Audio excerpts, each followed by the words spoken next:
I have coffee. I have an open drink. I missed it. Yeah, you did. I missed it. Oh, too slow. Too You're slow this morning. Fatso. You overslept. You I know, dude. missed the pillow throw. It's been a long day already. All right. Welcome to The Shift with Mike and Joe. This is episode 35. And we got Daniel Alvarez Yep, on the show. it is I. Yeah, man. Thanks for coming on, dude. Yeah. Thank you so much for having me. It's a pleasure, guys. Yeah, absolutely. Spilling Pictures Studios, right? awesome. We'll just say Spilling Pictures, whatever works. What do you say? I mean, it's funny because Spilling Pictures was originally supposed to be like my. Are you guys familiar with like Bright Eyes or Bon Iver? Like artists yeah. pick a moniker. Yeah. When they're like a solo project. I was trying to be all artsy, and I'm like, all right, well, Spilling Pictures will just be my solo artist name. Okay. And on Facebook, which I clearly shows how much I use Facebook, even though I still people tag me for Spilling Pictures video stuff, the page that says Spilling Pictures is like an outdated 2019 solo project. Oh, okay. But Spilling Pictures Studio is really what the work is. Okay. I love that name. I do too. Yeah, it is a cool name. It's one of those names you're like, I wish I had thought of that. I can't. I wish I could take credit. I stole it 100% from Bon Iver. It's just a lyric that I liked. Is it? Okay. Oh, really? Yeah. I Okay. heard Spilling Pictures, and I was like, that's a cool image. Just because it's it like immediately makes you think of something. You're like, well, Spilling Pictures, like what, like art coming out of a canvas? Like, Yeah.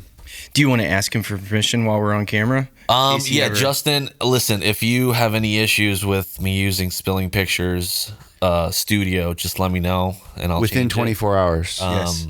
Ideally, though, like if we could just collab, that'd be amazing too. We do like your music, yeah. Yeah. He's got good cool tunes. with that. I didn't know his name was Justin, though. Justin Vernon. I thought it was Boney. Boney. Boney, yeah, no, and I love that he's fully like gone into the joke of just calling it Bon Iver when he refers to it on stage because everyone calls it Bon Iver. Right. It's great. Oh, right. It's, yeah. Okay. Bon Iver. On Right. The E is part of the second word. Yeah. I always forget that, yeah. Boney. Yeah, Boney, we love your music. yeah, Boney, you're great. So, Justin.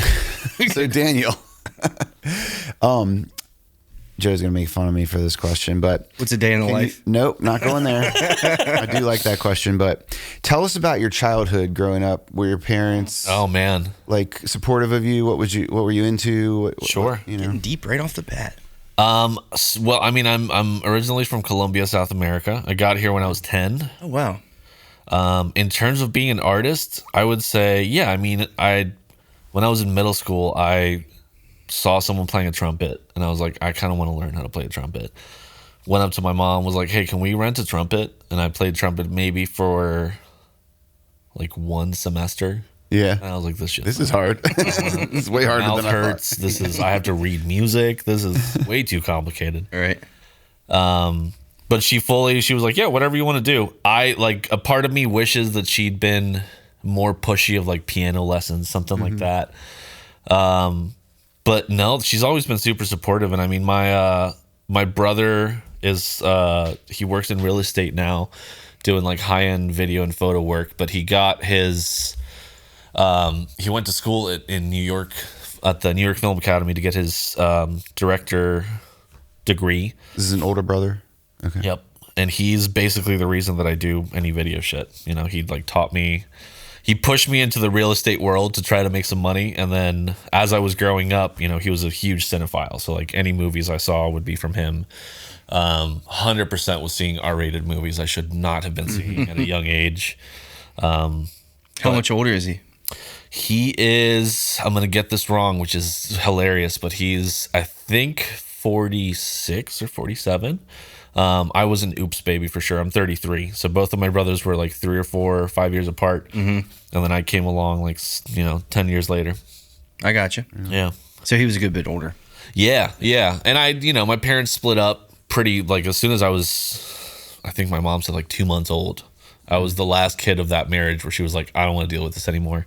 So having 2 older brothers is basically like having 2 dads. People ask me all the time, they're like, do you feel a lack of a fatherly presence in your life? And realistically, no, man. I mean, both of them were so cool, just musically and with art and everything, and just teaching me how to be a person.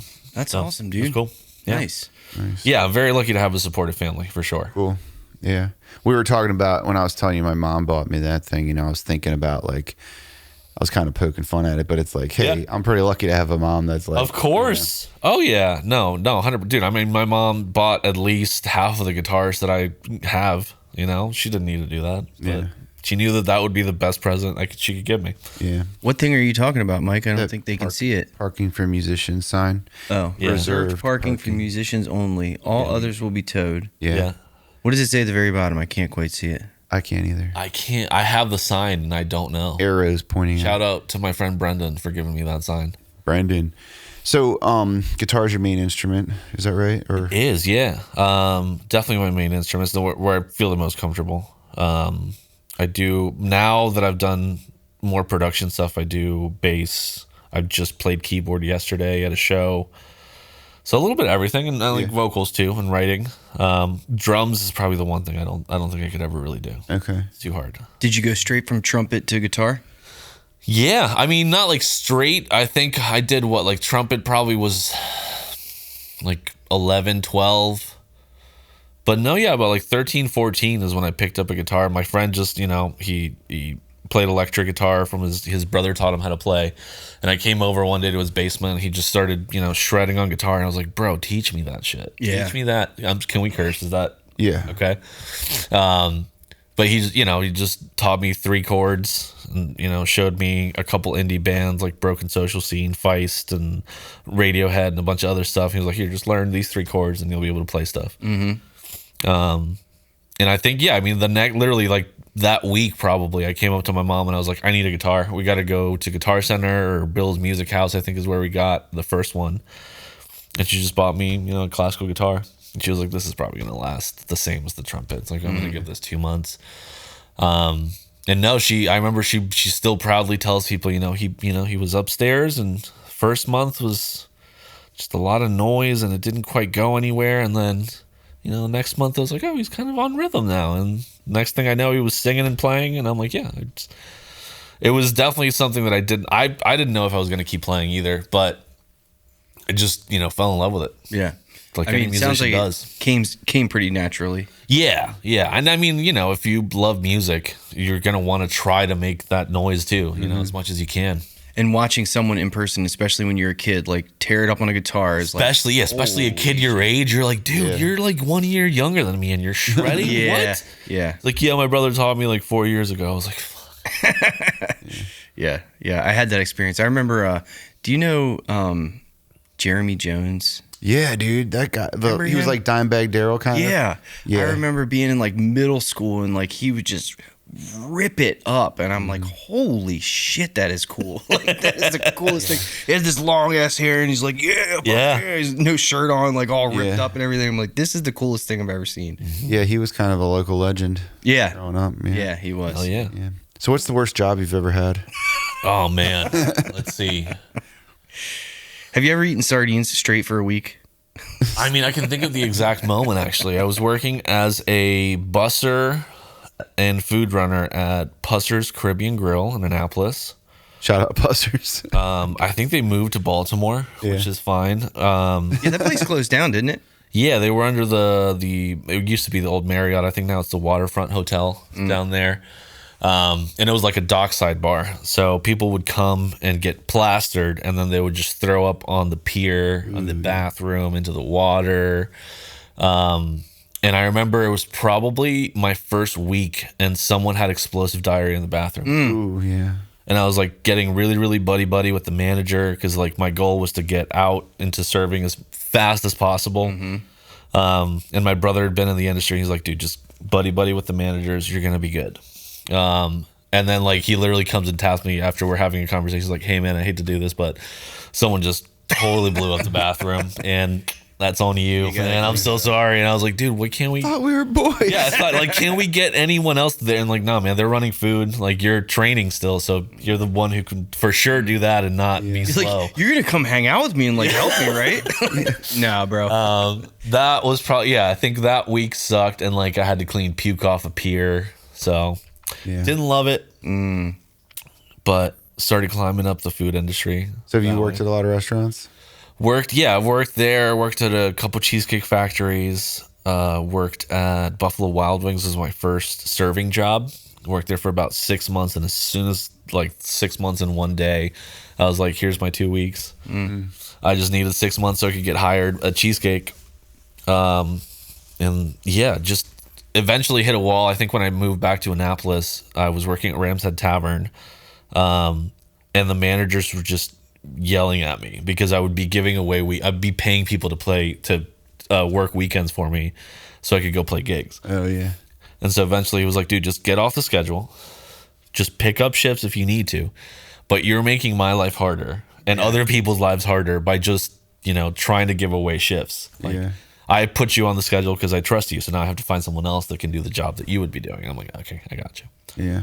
Yeah, So it's got to he be kinda- stressful too for you, I would imagine. Yeah, I mean, it's especially because I'm not making any money playing a gig at a festival in the middle of the summer with my band. You do a lot of that stuff for free always. So I'd be paying people $50 to not make any money the next day. Right. And so he was like, dude, you're losing money. I'm like, yeah, but it's my passion. So when did you start gigging? Let me think. Technically, the first gig I had was probably like 16. I played in a punk band with like the least punk name ever. It was called Delilah's Theory. And I was filling in as a lead guitarist role that another guy named Daniel in the band had left originally. And my friend was just like, dude, we just need you to make noise. So he was like, just buy an expensive, like, don't buy anything expensive. Just get an amp that you can point a guitar at, feedback.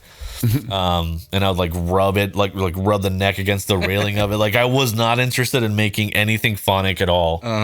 But I was still like practicing the whole time, worried that they were going to ask me to do like some sort of a solo or something. Came up maybe once, but the solo was mostly, again, just me feeding back and like holding a note with delay and doing weird stuff. And it fit perfectly for that. So Nice. probably like 16, I think was the first one. Okay.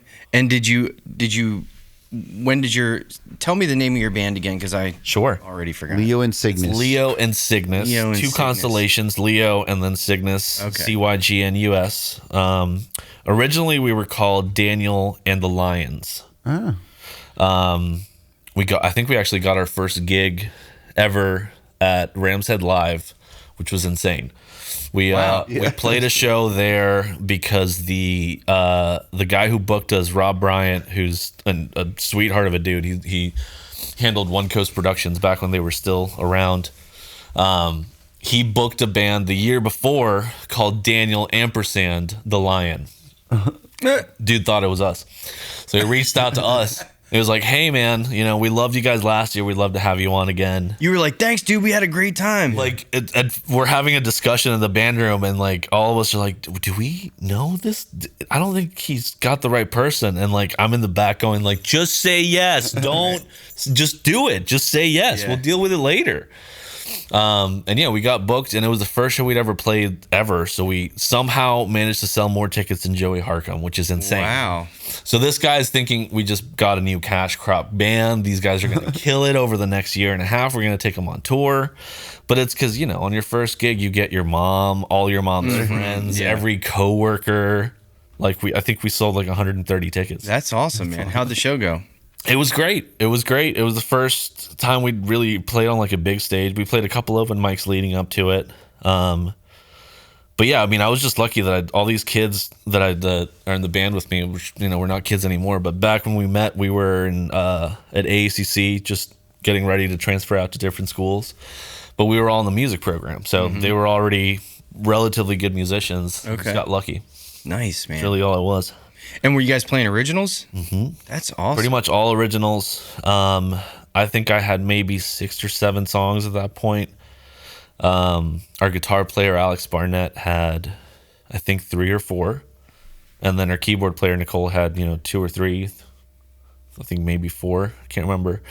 So yeah, we were able to play like a full 45-hour-long set of just originals. How would you describe that music? It's always been hard to kind of put words around it, but I think the thing that made the most sense when we heard it eventually was called art rock. It's indie inspired, but there's definitely moments of just like sound design, stuff like that. having a drummer who's a stand-up percussion. Like I basically took a percussion teacher and told her that I wanted her to play kit, and she was like, well, I'm not sitting down. So she plays with like a full standing rack, has a kick drum, hi-hat, whole thing, but it's all like a custom kit, and then she has a full percussion table next to her. Oh, wow. So I think a lot of our sound really comes from that kind of just orchestral kind of arrangement of stuff. It's funny because I've written maybe 1 or 2 songs in Spanish, and my family makes so much fun of me because they're like, dude, you're Colombian, you speak Spanish, you've never written a song in Spanish. And I'm like, no, but I have written like Latin flavored songs. Like I put in the chords. It's just, I don't know. I didn't grow up singing in Spanish, so it always felt weird to me to try to do it. But now I'm like thinking of maybe trying to move back to doing that. But I don't know. Part of me feels cheesy, which is hilarious because it's like I'm just as much Colombian as I am American at this point. But it feels cheesy for me to try to like imitate a Colombian accent singing, because I have a perfect accent in Spanish, but when I'm singing and I listen to people singing in Spanish, I'm like, I can't sound exactly like that. It's kind of like when you listen to British singers and American singers, and you're like, there's a timbre in the British singers that I can't quite get. Something like that. So you lived in Colombia until you were 10? What was that like? I'm sure you remember it. It's really funny because it's the reason we had to leave is like a horrible reason. My mom was, she worked in the president's office in Colombia as a translator and interpreter. And eventually she started working with an organization that was trying to get people in Colombia who were kidnapped by armed forces in the jungle back to their families. So she's like fighting all these people that are actively, shooting up schools, showing up and kidnapping people. They're just trying to get people back to their families. And the head of the armed forces in Colombia got a hold of her name, her office, and her phone number. And someone hand delivered a letter to her desk saying, hey, we know where you live. We know where your kids go to school. Figure out what you're doing. Yeah. So while all of that's happening, I'm just a 10-year-old. Like my mom did a great job of not showing any of that to me whatsoever. When we moved, as far as I knew, it was just because, we were just moving to visit family and we'll be back in a little while. But in Colombia, I had a perfect childhood. I lived in in a gated community. I ran around to 15 different houses. My mom never knew where I was until it was like 4 p.m. and I got home. Right. So it was I had a really, really relaxed childhood for someone who lived in a country that was dealing with a bunch of issues like that, for sure. Yeah, well, I guess at least that's good, but yeah, that's crazy, man. Yeah. Did you guys have family here? Yeah. Yeah, we had family in Crofton, which is why we ended up here. So we lived in the Annapolis area kind of our whole life. I gotcha. And so nowadays, are you fully music and videography as a... Yeah, I still do interpreting. I've done interpreting now for, almost 17 years. Where's that, in courts or what? My mom wanted me to get into courts because that's what she does. She's a court interpreter. My other brother's also a court interpreter. And they're like, dude, this is where the money's at. Just do this. But it's kind of the same thing as I had a friend who was a wedding photographer, and he was like, dude, this is where the money's at. And I'm like, I don't want to do that kind of work. It's just not, it's too stressful. It's too high stress. Being in a courtroom, the thing too about being in a courtroom is a lot of it's consecutive, which means you start talking and 3 seconds in, I have to start talking and we don't stop. There's you don't take a break and go, hey, are you good to did you get all that? They're not going to stop. They're going to keep going, and you have to be able to just keep going the whole time. And that to me is terrifying because I can process a pretty long sentence usually, but I need time to take a break, think about it. Okay, cool. Got it. And then I'll spit it back. So most of the stuff I do is honestly just MVA interpreting for people that are here in Maryland paying taxes. As long as they can prove that they're paying taxes, even if they're, they don't have a legal status, they can still get a license in Maryland. Okay. So it's just really helping people get their licenses. Been doing it forever. But unfortunately, with the new leadership and the fun things that they're choosing to do with the Hispanic community, a lot of people are terrified to give their information and be like, hey, I live here, here's my phone number. Absolutely. So that work has gone down probably 70%. So yeah, I'm at this point it's mostly video and audio work, which is cool. Right on. So what's in your mind? What is success? What do you feel like? Oh wow, that's a good question.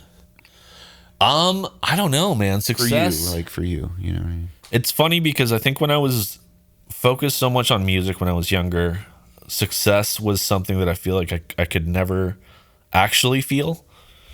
I think when you're a musician and you're constantly trying to promote yourself and do stuff, there's this huge feeling of like, I'm never going to make it. This is so impossible. Like no one's showing up to the gigs. Sometimes people show up to the gigs. Sometimes it's packed. Sometimes it's not.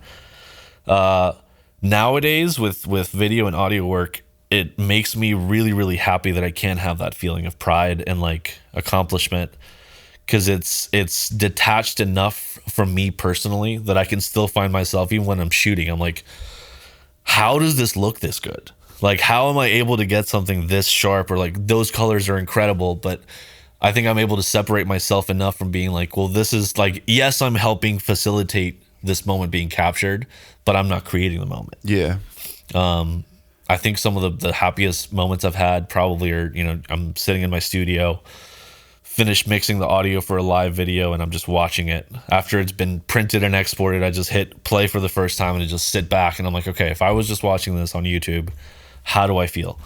And being able to, get hyped up and be like, dude, this is a good performance, and they fucking killed it.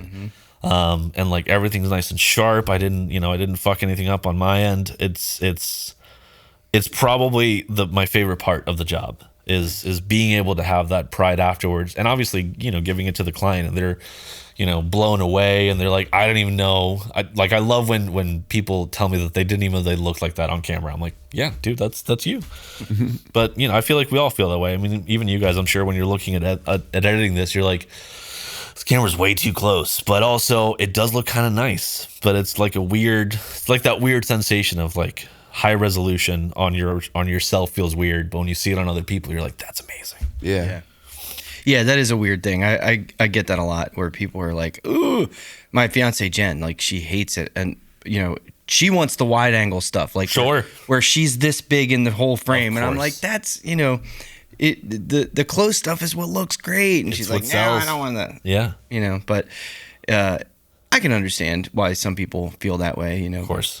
I mean, I feel it when I'm in front of the lens. I hate it. Yeah. I always, like, after Joe showed me what I looked like lit properly, I'm always like, man, I know I don't look this good, like, when I'm just at a bar. Like, I want to carry, like, a little light setup with me everywhere I go. That headshot is a good headshot, huh? Yeah. I thought it was the good. Shadows all good and everything. Spent a lot of time dialing in the light. But your hair is like, it's cool, but it's not normal. It's like off to the side. Yeah. It's not pointy right in the center. Yeah, it's not how it normally is. But that's awesome, man. So, do you, when you're as a entrepreneur, how do you balance, like, I want to say risk? Do you take a lot of risks? Do you find that you need to take risks as a videographer or musician? I think other people would say yes. I've definitely had multiple people tell me that they don't understand how I'll just show up with like a bunch of equipment somewhere I've never been, with someone I've never met, without a contract or without anything besides just word of mouth. Or sometimes even like a friend being like, hey, this guy's going to hire you, but we're communicating, and like, just show up there. I won't be there, but you'll meet the dude. That's risky. Okay, so just bring all of my equipment and we'll be fine in Baltimore, like a random location. Sure, whatever. I don't really think of it as risk as much, but I think I've relatively always been a pretty good judge of character, even just from talking to someone. Like, I can gauge whether this is going to go somewhere or not, or if it's going to be a good idea or not. Risk wise, I don't know. I mean, I guess I take risks sometimes in just, like I try to always push myself to do something that I'm not fully comfortable with while I'm shooting. Yeah. Especially nowadays that I've been working with at least one other camera. If I feel like trying a weird angle or like trying to get a shot, I know that it won't matter because I have a backup just in case those 4 seconds suck. I can switch it out. But yeah, I don't know. I mean, I guess that's probably the most risks that I take, is that kind of stuff. Okay. And like showing up places that I don't know. Yeah. I'm sure you felt that before too, but like. Yeah, for sure. I can't really, the only thing I can think of is a scam that I got that I didn't actually follow through with, but I was like entertaining it for a bit. Yeah. Yeah, I'll try to make the story quick, but I got it was a real estate inquiry. Okay. And it sounded very legit. Yeah. But yeah, come to find, I went right down to the last, it was supposed to be the next day. Sure. But the person hadn't paid their deposit, which Gotcha. was a huge red flag. Yeah. So finally I just called the real estate agency that was like listed under. It was really weird because the person wanted the full real estate package, photos, drone, video, Sure. walkthrough video, all that stuff for a house that was already listed on Zillow. Yeah. Awesome. And it was like a $11 million house. And I'm like, Right. it was going to be like, Yeah, that's not an 30 accidental listing. yeah, it was going to be like a $3,500 package, and which you see those money sign, the dollar signs, you're like a little bit, you kind of look, you feel a little past. jaded. Yeah. You're Yeah. like, I'll make it work. Right. But so I finally called the real estate agency, and they were like, yeah, that's a scam. They've been hitting up all kinds of photographers in the area Damn. trying to do it. It was one of those things where at the last big red flag was like, I'm not going to be there. Here's the lockbox code. I can't pay the cleaning person for some reason, so I'm going to pay you extra, and then you pay the cleaning person. Oh I'm like, my gosh, dude. Yep, that's it right there. Wow. I've gotten those before where it's like, I want my son to take guitar lessons and I'm going to pay you for the entire year. Right. And Tomorrow, yeah. He'll bring it in cash. yeah. Yeah, I came across that scam a while back where they're like, "Oh, I accidentally paid you $500 too much. Can you send me Can back?" you send me, but yeah. Oh God. Those are always fun. Yeah. I've been getting a lot of scam calls lately, like phone Yeah. calls and emails. We just got that one that we got the other day. Right when we first sat down, I saw they followed up with us. Yeah. Wow. Joe likes to string them along, and I did see. I think I saw you picked up like a scam call, Yeah. and like I saw it on the channel. I We was had like, a lot that's of really fun funny. that day. Yeah. yeah, I wish I could have it didn't catch the whole vibe because it was like 25 minutes that you were on the a phone long with them, time. and That's we took like amazing a that little they'll keep snippet going of it. that long, dude. Yeah, Well, what's funny is Mike and I were here like a couple weeks ago on a Monday, like doing podcast stuff, and they called me again, Yeah. and the guy was not having it. Like I got the video he camera. was out, like, and I "Yep." "Hey, we're gonna Mike started record filming it, and I tried to like run him around in circles, and he was just like, "Yep, all right, bye," and then hung up Yeah. on me. So it." That one lady, she was not giving up, man. no, she really wanted to make that sale. But yeah, It's persistence is the key to Yeah, that man. job. I had a guy one time call me. I was at work. I shouldn't have said I was at work. I don't work at that job anymore. But I ran him around for like 30 minutes. Finally, he kind of caught on, and he thought it was funny too. So like we ended up just like chit chatting. Sure. Right. the charade is up. Yeah. So okay. So video stuff. What are some of the coolest? I mean, you've done a lot of stuff, man. With a lot of like local musicians. One thing I definitely want to ask you about is it was some kind of clock tower thing. Can you tell us about that? Sure. That was such an awesome video. That's probably one of the by far the coolest location I've shot at. It was with an artist named Callum, who I'm actually playing a show with. Oh, the young girl. She's awesome. she's from the east. Well, she's in Berlin, Yeah. based in Berlin. But I'm trying to remember how that happened. I think she was playing at Cult Classic, and I was filming already for Sweet Lita, and I think Kavusi, and she was on that same bill. And I remember walking up to her and I was like, "Hey, do you want me to shoot any video for you at the show?" And she's like, "Dude, I'd love to, but I don't have any money." Like, I was like, "Cool, don't worry about it." But at the end of the show, they did a set with everyone. So I just filmed that performance. And her mom came up to me after seeing me just running around with the gimbal in front of the stage. And she was like, "So how much do we owe you for the whole set? You got Callum stuff as well." And I was like, "Well, I talked to Callum. Unfortunately, she said she didn't want to." And she's like, "In the future, just talk to me. I'll take care of that stuff." And then we were just, she was like, "Send me whatever footage you have. I'd love to pay you for it. We'll take care of that on the other end." And if you have any availability, we'd love to work with you again. We've seen your stuff and it's great. And then I was, I was like, sure. I mean, in a month and a half, I'm setting up for Tiny Desk contest videos. So if you want to do something then, I'd love to. And her mom was like, I've actually been looking at this location, and it's called what's the name of it? Oh man, I should know the full name of it, but it's a clock tower in Baltimore. And it's a really cool space actually, because it's all the way up our studios for artists.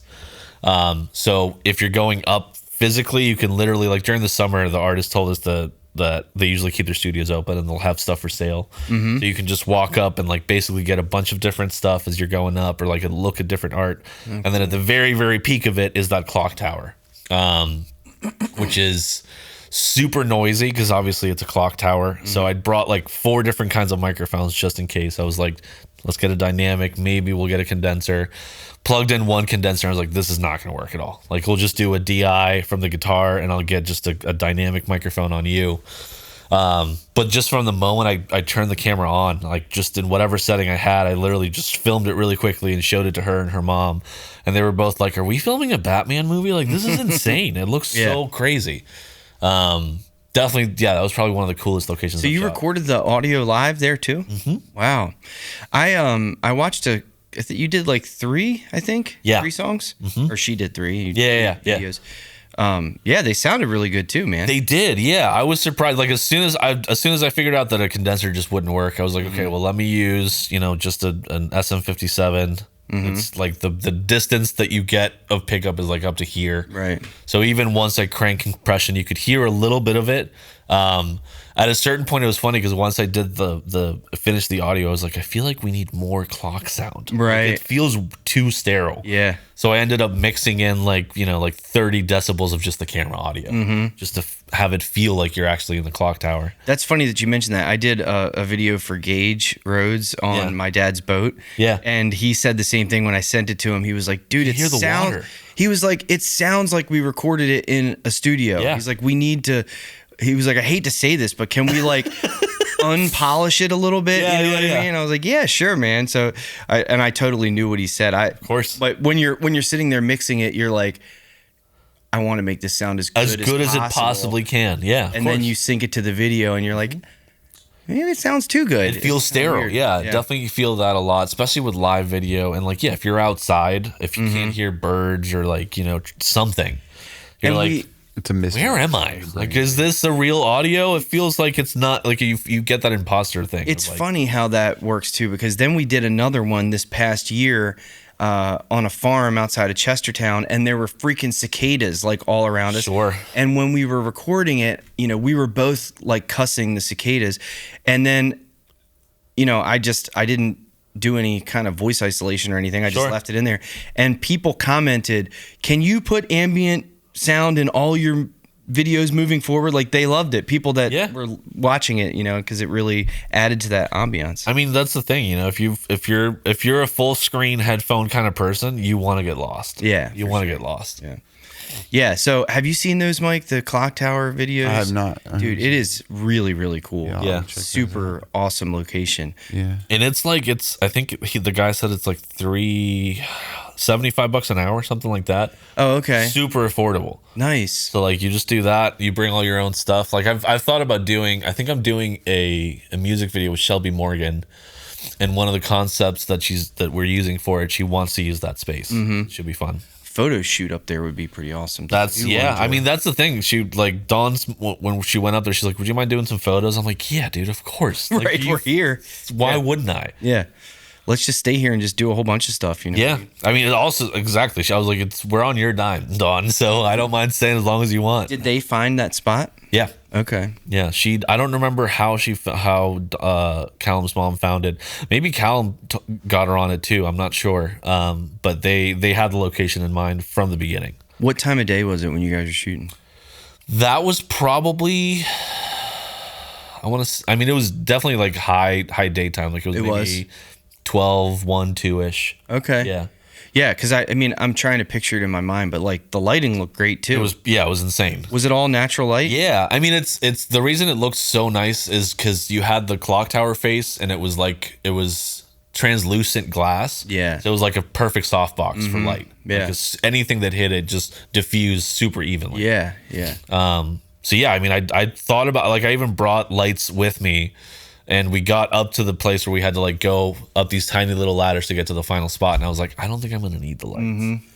Especially because that's the other reason I like using that lens that I use, is just because it's with a 1.4 f-stop. You don't ever really need lights during the daytime. 90% of the time, I think I actually ended up using an ND filter for that shoot.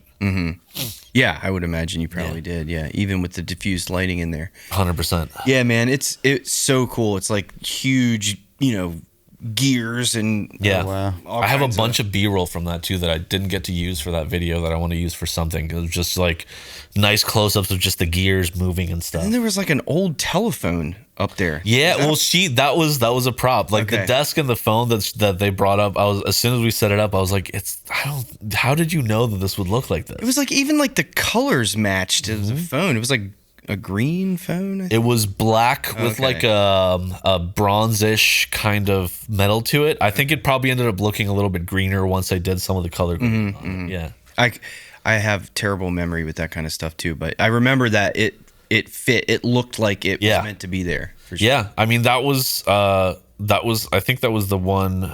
Yeah, I think NPR put it in one of their newsletters that they blasted out on email. Nice. They put that as like a little shout out, and they had a screenshot of it, and I was like, fuck yeah, that's cool. That is cool, man. Yeah.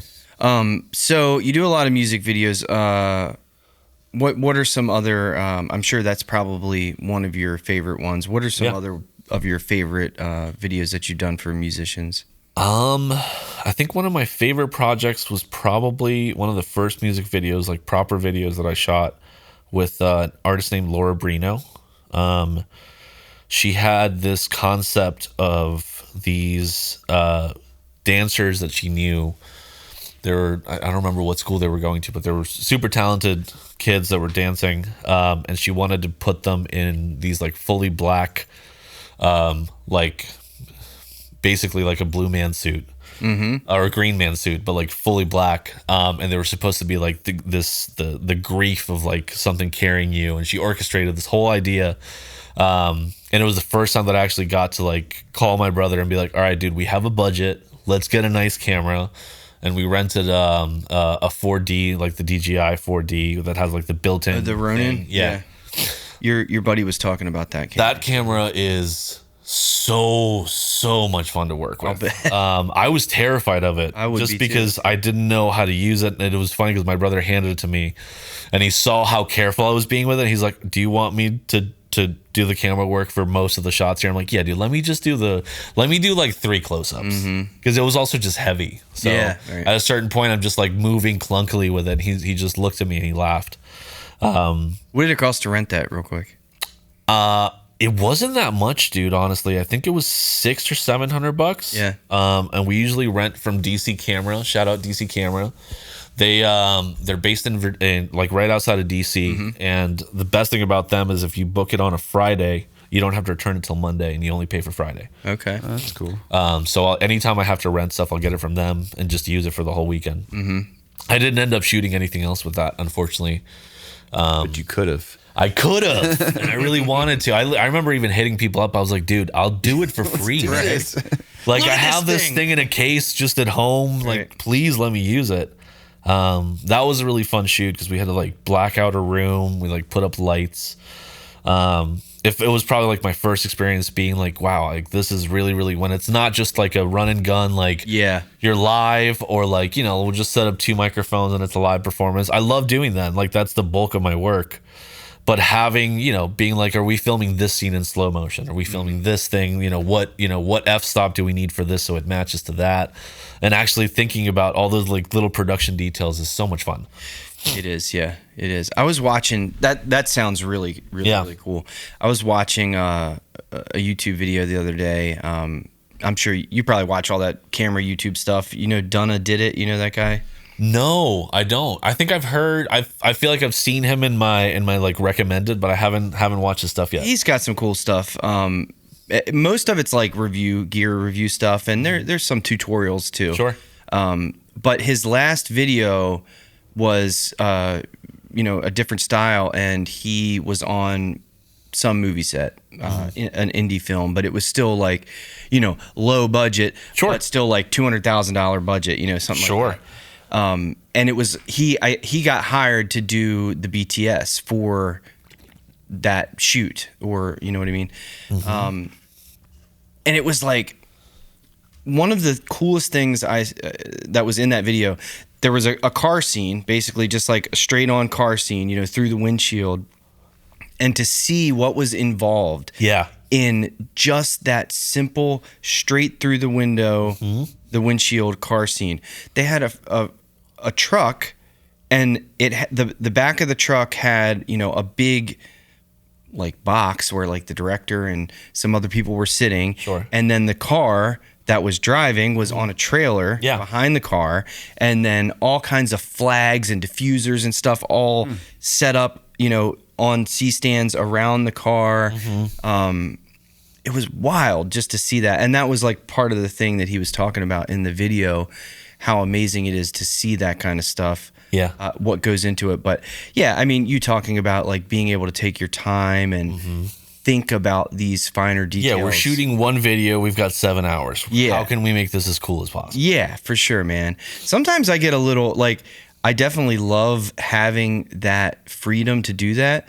But sometimes I'll also, if I'm in that situation, I start to get a little intimidated, and I'm like second guess myself. Like, you don't know what the hell you're doing. You know what I mean? Like, this is now like you have time, so you're expected to know what to do, where to put this light. Do I need to diffuse it? Do I need to put a negative fill here? What, you know, not just throwing shit up and hoping for the best, you know what I mean? Yeah, it's like I'll just adjust the shadows and post it. Right? Yeah, it's a little intimidating sometimes, for sure, but it's fun at the same time. Yeah, I think I've been lucky in that most of the projects I've worked with that were like that, the artist had most of it done already. So they were like, you know, we showed up, and she, like, I think Laura had a shot list. Like, she was like, we need to get these specific shots, and she edited all of it. She's insane. Wow.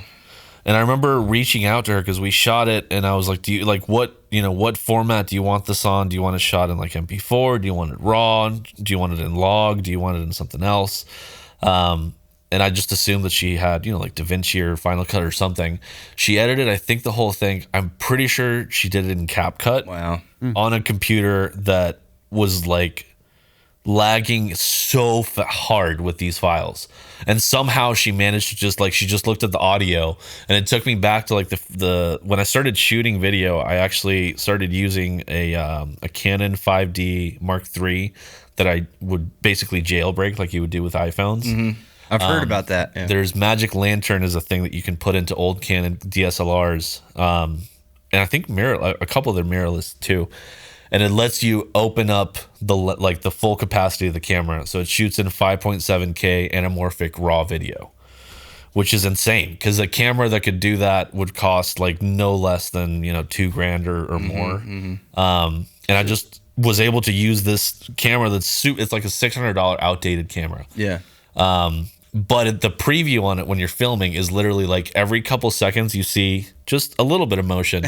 Right. And like you see the focus peaking, but it's fully manual focus. The autofocus doesn't work on it for video. Right. So the first few videos I shot were literally me on a gimbal with a 50 millimeter trying to like find focus peaking, praying that it works out. And then, you know, the client being like, can I see what it looks like? And I'm like, no, I can't show this to you. I have to put this into a computer. It has to process this for like 10 hours, switch it to a different format, and then I'll be able to show it to you. Right.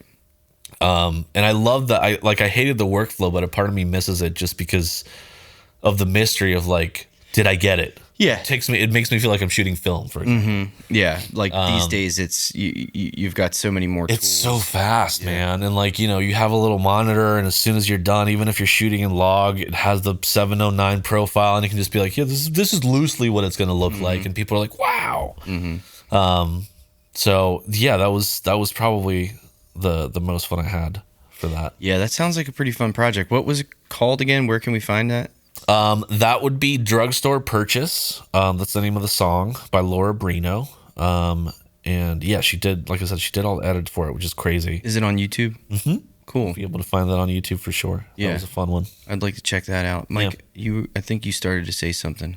Oh, I think I understand, but when you buy a camera, it has more capability than it lets you use. Some of them, yeah.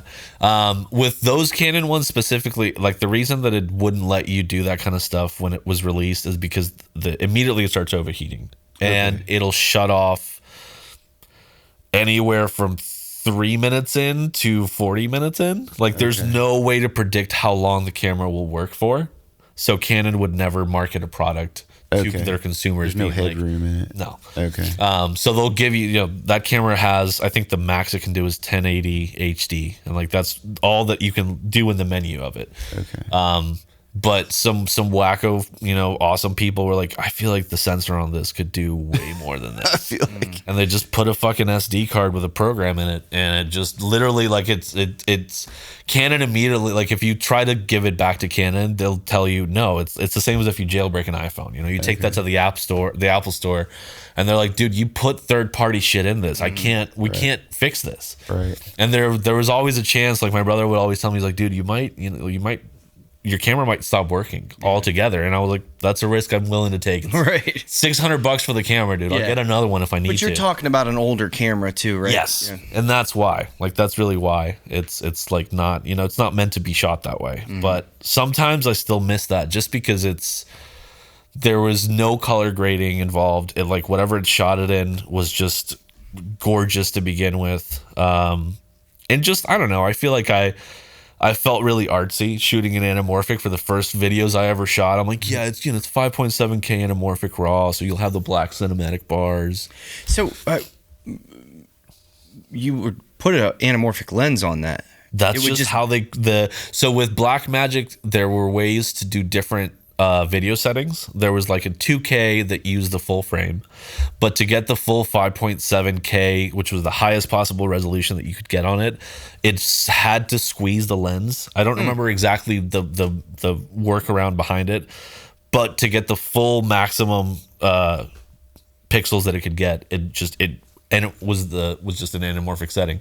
That's weird. I didn't understand anything about that when I started working with it. I remember telling my brother, and he was like, so did you get an anamorphic lens? Because those are not cheap. I'm like, nah, dude, I'm just using the same 50 millimeter Canon f1.8. But the aspect ratio, it would spit it out. Yeah, in 5.7K. Wow. When you were filming it, if you didn't have it in like the preview for like the display setting for Blackmagic, or not for Blackmagic, for Magic Lantern, it would have like a very super squeezed, to do that like classic anamorphic, not squeezed look. So that was part of the weird thing of shooting it too, is like I had no idea what it would look like until later. But I started looking at videos online on YouTube of people using it, and I would just see this footage, and I'm like, how is it even possible that this camera can shoot this? This is crazy. Like people are shooting movies with it. Yeah.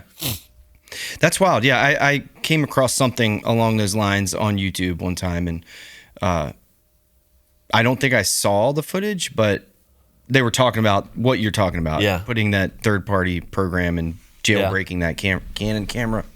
But that's really weird that it gave you that anamorphic look without an anamorphic I know. lens. Yeah, I still don't really, like I said, I don't fully understand quite what it was. It's something about the sensor for the 5D, the Mark III, like just to get the full resolution, it would squeeze it into an anamorphic thing. So Mike, have you ever noticed like some movies, it's like super wide and like not tall. It's just like really wide and thin. Like that's it'll crop in like an inch or two of black on both the top and the bottom. Yeah. So what some anamorphic lens does is like to get that wide aspect ratio, it like squeezes what the sensor is seeing. So when you look at it before it's de-squeezed, before you process it, It looks all funny. It looks it's really like tall. this. Like it looks like you're looking at a funhouse mirror. Yeah. Okay, gotcha. And then in post, it stretches it out, which gives you this anamorphic look. Okay. Yeah. Which is like a cinema thing. A lot of movies are shot that way. But what he's talking about is like doing that without that lens. It just did it with this camera was weird, crazy. man. I still it's by the end of shooting with it, I figured out a way to make it shoot for like 40 minutes straight with like overclocking between the SD and the CF card that I had in there. But I remember one of the first videos I shot, that was like an actual, like someone hired me to do it. Cause that's kind of how I cut my teeth. I like learned on that camera, and I would tell people from the beginning, I'm like, look, I don't need you to pay me. Just tell people you paid me $250. I don't care. Just whatever people ask you, just say you paid something. But there's a chance that, you know, we're going to have to do 7 takes because this thing might crap out a minute and a half in. And it would happen. At the beginning, it would happen because I didn't know how to use it very well either. Yeah. Well, I think I mean, I would guess too, like you're kind of lucky being in the area that you're in, just because there's so many musicians, man. And that's, dude. I mean, I came from the music scene to begin with, playing with all these people, and I already had the connections of friends, so I could literally, I was just phoning in friends. Yeah. Literally being like, hey, Daphne, come do the shoot.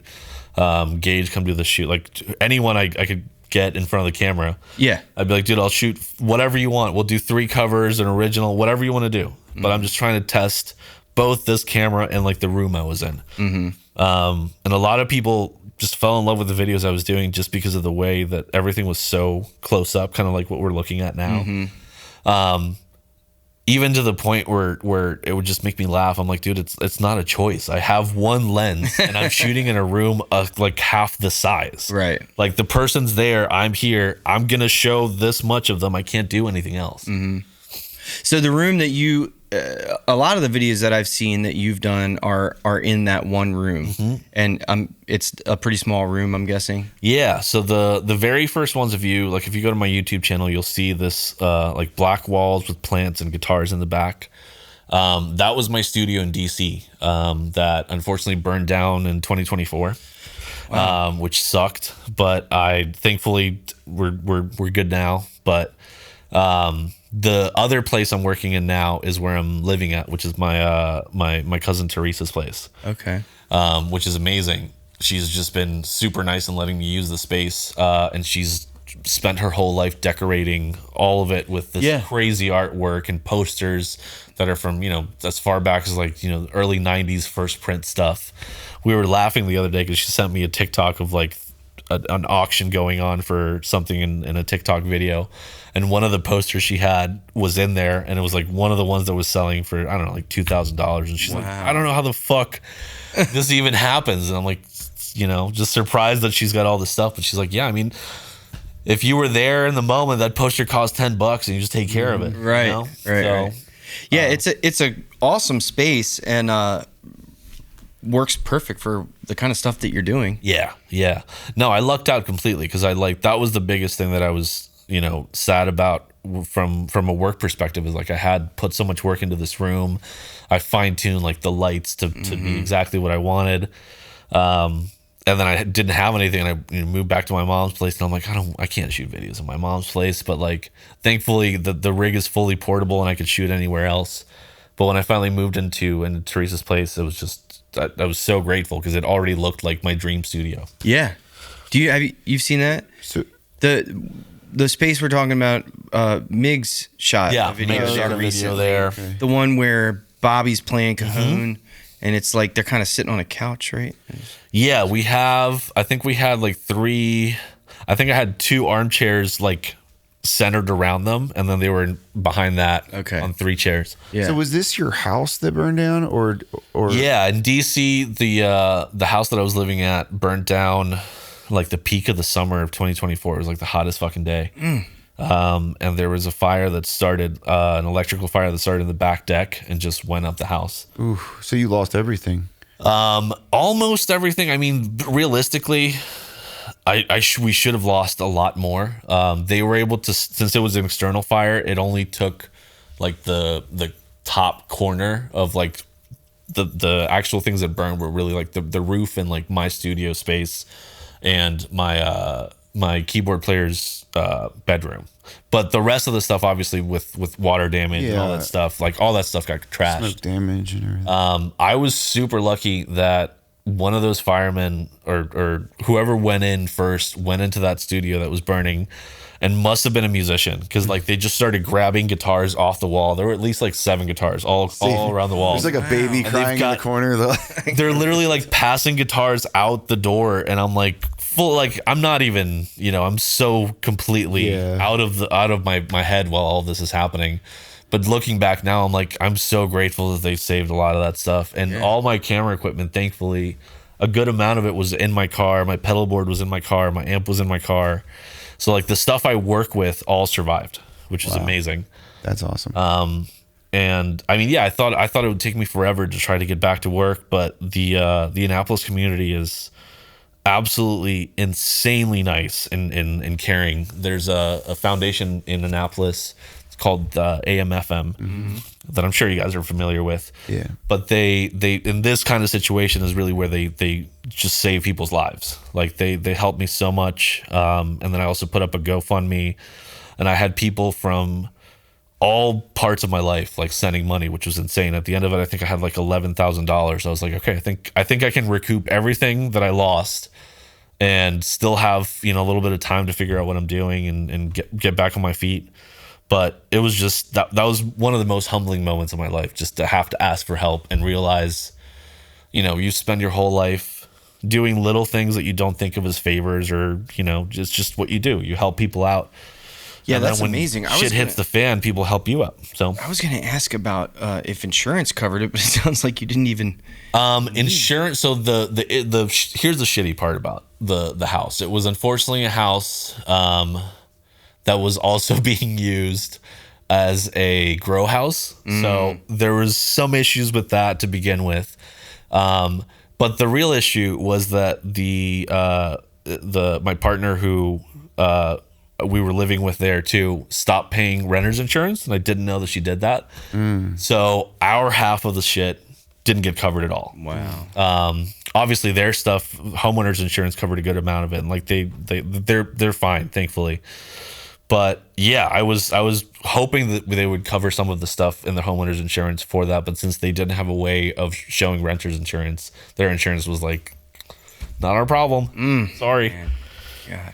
Well, I'm glad you got AMFM picked up the slack and your friends and family and GoFundMe and stuff. Oh my God, yeah. Yeah, no, I'm super, super grateful for that. 100%. I'll bet, man. So what other kinds of stuff do you do? You do a lot of music video type of stuff. What other kind of videography stuff do you do? I started doing real estate stuff. I really don't love it. My brother's trying to get me to fall back in love with real estate video now because he does a lot more high-end work. When I first started doing it, it felt so monotonous because the guy who we were working for just wanted like a very specific look for the video. He didn't want any, like, he just wanted walkthroughs. That's it. Just a wide-ish lens, just make it look smooth-ish, but like very specific ways of moving around the house. And like just, it didn't give me anything. Yeah. But my brother's been freaking out about trying to get, he wants to get, I don't remember what drone model it is, but there's a drone model now that you can fly indoors. So he can like go under chairs and shit and do stuff like that. And he's just, you know, like the main thing I told him was like, dude, I shoot, the main reason I love shooting video is because I like seeing bokeh. I like seeing a separation of stuff, and real estate is like F4 to 8. Yeah. It's just wide open. Everything's in focus. Yeah. And he was like, well, I'm trying to do videos now where like, yeah, we do the main stuff, but I also want close-up features. Yeah. That's where you can really show, you know, doing a cool lighting thing, or maybe you do a weird thing with a gimbal moving in a way. So he's trying to get me back into it, but it's just, it's not the same. Shooting people in general is just so much more dynamic than a property. It just doesn't do anything. Absolutely, man. I totally agree. I would love to get into some more higher end real estate stuff. The only real estate stuff that I've done is, you know, pretty average. I did do something recently on Kent Island where the house was like $750 or something, you know. So it was, you know, not a small house, and we got to do, it had some special features, you know, so we got to do some cool stuff, and I got to be a little creative with it. And then the agent did a lot of like talking head type of stuff too. Sure. And so, you know, in the edit, I got to mix that together and throw in drone shots and back to the talking head and show the what do you want to call it? The plug that pops up out of the island. You know what I mean? Yeah. Some of that kind of stuff. And I shot that wide open, which was fun. Did a little focus pull from her face to the thing that popped up out of the Beautiful. island. Yeah. You know, which was like it's still kind of boring, but it was like, But those are the moments that make you happy. You're like, okay, I challenged myself a little bit and I Yeah. got the shot. yeah, and it was like when I finally got it all put together in the edit, I was like, this is kind of cool. You know, Yeah. I was like, for a real estate video, I got to be a Exactly. little bit creative here, but I've seen like some really cool, like higher end, you know, some of the speed ramping they do is pretty dude. awesome. It's awesome. It really is. And I've seen really, really cool stuff. So it's like I can see the hype for it, but it just feels like I personally know that I would have to put in a lot more work to steady my feet, like the ninja walk. Yeah. I don't have the ninja walk. it's tricky. And then you got to get into all that stabilization stuff in post, which is like confusing as hell. But Maybe you should hook up with his brother. well, I mean, I don't think I'm at that level yet because I haven't really done anything, you know, really high end. But I'm just saying, like, as far as real estate goes, like, nobody wants to shoot the, you know, 1,000 square foot 2-bedroom home. You know, and that's kind of where I started, and I didn't love it. I was like, let me just stick to the photos. If I'm gonna do real estate, let me just do it on photo. It's so much easier. It is, man. Do you edit your own photos for real estate? No, that was also part of the nice thing is I got to work when the pandemic happened. I literally had like half of my stuff just stopped working completely, and that's really when my brother was like, okay, we need to get you a camera, we need to get you doing this stuff, and I started doing a little bit of that, and it was super easy because it would be like, you know, not super high pay. It would be like 150, 250 for a shoot, but all I have to do is take, you know, set up not focus bracketing or HDR bracketing, and then just put that in a folder in Google Drive and say money please, and someone else edit it. Oh, really? Yeah. So I would do like, you know, 2-3 shoots a day, and people are like, you know, when are you going to get this back to me? I'm like, call Richard. It's not my problem. Right. So it was nice. A part of me wishes that I'd gotten a little more experience doing that kind of stuff. I started out of curiosity, just doing even portrait shoots with like HDR bracketing and focus stacking, just because I started seeing like, wow, you can do a lot of stuff. Yeah. With this. Yeah. Which felt really, really cool. And I'd love to get into more like product photography and doing focus stacking like that again. Yeah, focus stacking is something I haven't really messed around with, but I remember like, oh, HDR, you can take 3 different exposures and put them together. Well, that's pretty. Yeah, the way my brother does it now is 5, and he'll like open it completely, and I'm like, dude, this is so. It just makes every photo take so much longer. But then you see the final result, and you're like, okay, I get it. Yeah. I understand. It just, and the funny thing is, I think that's part of the reason I don't love real estate as well too, is it looks too fake. Yeah, Like you see it, and you're like, there's no way that the kitchen and that back window are the same. It doesn't look real. Yeah. It's not real. It's a magazine, but like that's the look. Yep. That's what people want. That's the look. I've been using. I hate editing real estate photos. And I found online company called Fixer, Pixer. They're just a real estate photo editing service. Sure.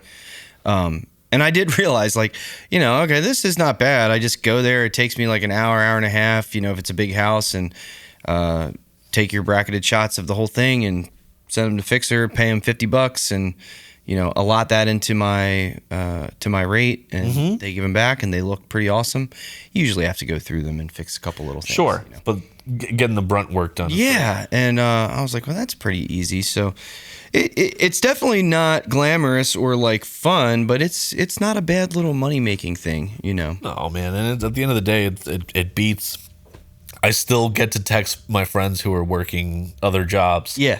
And they're like, hey, what are you doing right now? I'm like, I'm at a real estate house. And they're like, what do you mean? I take a selfie in like a bathroom that I'll never afford. And I'm like, yeah, this looks dope, dude. It's great. You're getting paid for that? I'm like, yeah. Yeah. Nice.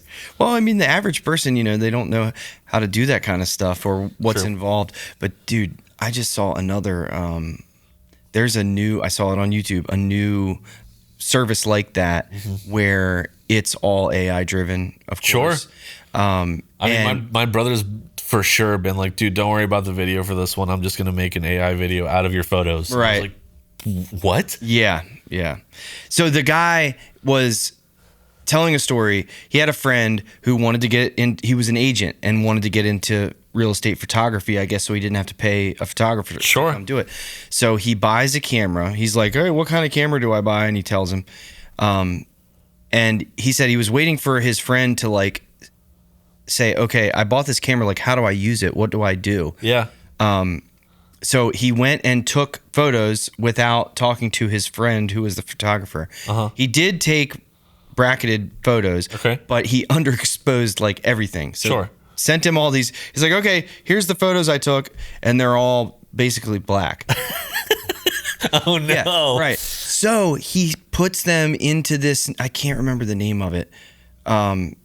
This AI online real estate photo editor, and they're freaking beautiful. Wow. Like amazing. He's like, "Here's the raw photos. They're basically black. Sure. And then here's what this program spit out, and they look perfect. It's insane. It was totally crazy. Those are the kinds of things I feel bad for editors 100%. Like it sucks that AI is taking your job, but that's the only aspect of AI as a creative that I am grateful for, is that there's more and more tools just to make workflow of getting stuff that you worked on and made a little faster. Well, that's true. Hit the point that that kind of stuff sucks though, because it's just taking that guy's job. It's that's the photographer's job too. Right. That's really where it starts getting a little hairy, because it's no longer a tool. It's really just a replacement. You don't even have to know what you're doing at all. You can just like take a bunch of shitty photos and then give them to this program, and they look professional and perfect. Yeah.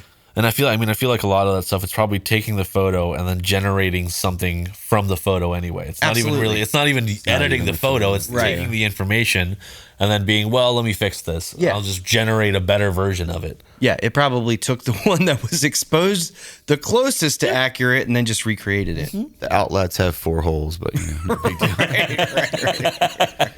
There's an arm coming out of the couch. Oh man, that would be so funny if you were like, "Is this an AI house? There's 4 plugs. That's not a real one." It's in Britain. Yeah.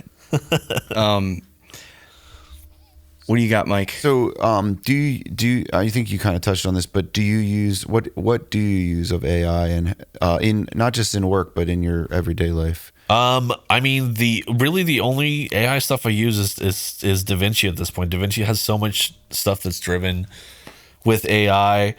The main thing, honestly, though, because I don't really use it for coloring or for sharpening or for cutting anything. I really just use it for like.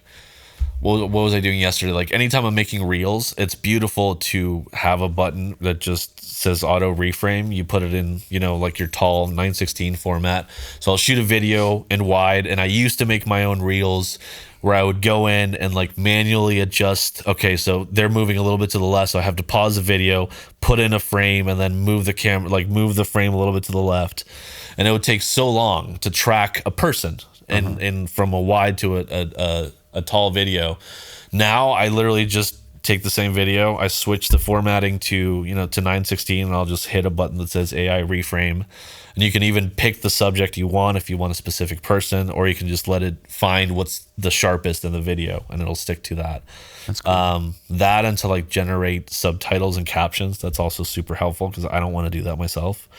So it's really just like stuff that's going to take me time that is insanely boring. I don't want to do it. I don't want to find someone to do it. I don't want to train someone to do it. But other than that, I try to avoid using, like, I don't use it to generate ideas. I don't use it to, help me figure out what would be the best color grading or anything like that. I try to, I rely on my eye for that stuff because I've done it so far and people seem to trust it. And it just feels gross, as a creative in general, especially as a musician. I feel like it's a lot, especially with at least with the local people that I have. Anytime we see, an AI poster that someone put up for a show, it just makes you want to puke. You're like, dude, it takes a couple, you get your kid with a crayon and just do it.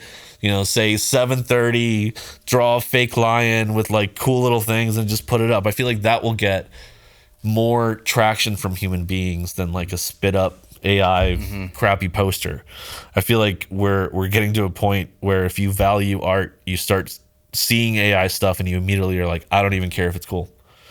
At the same time, though, I am guilty that I love Pokemon way too much, and seeing AI videos of like really crazy Pokemon shit happening, I'm all for that. It's like no one's gonna make this, so I'm okay with that aspect of it. But it's sad just to see how much AI can take over a lot of the stuff we're doing.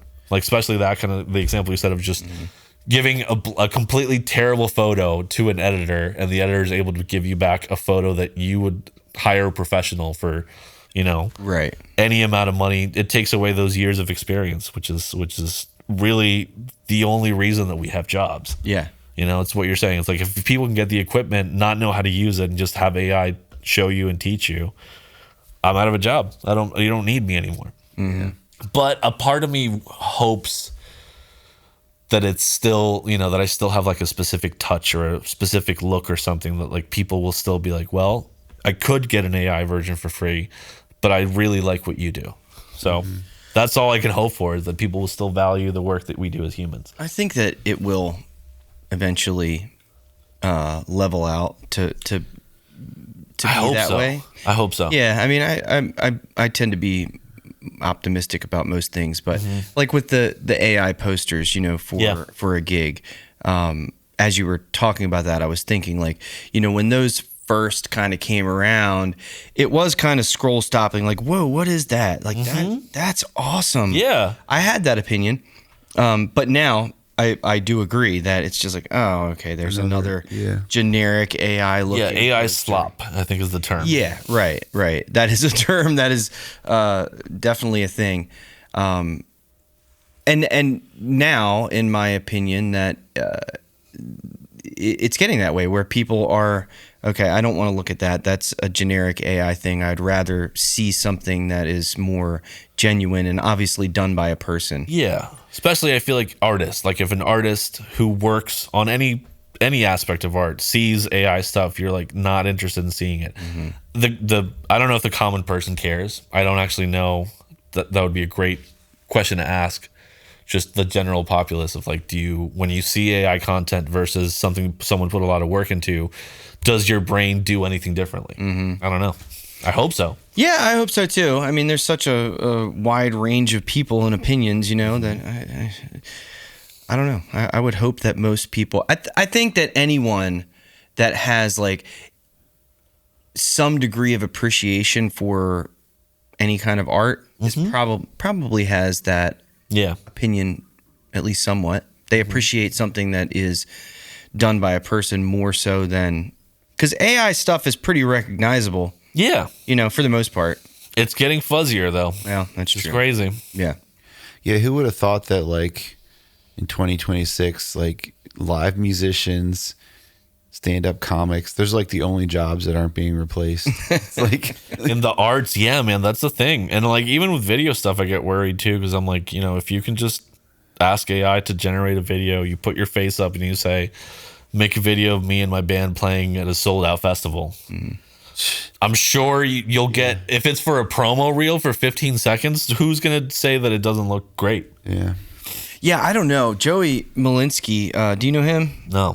One of Mike's friends. He's a video production guy, too. He was on the show a few shows ago.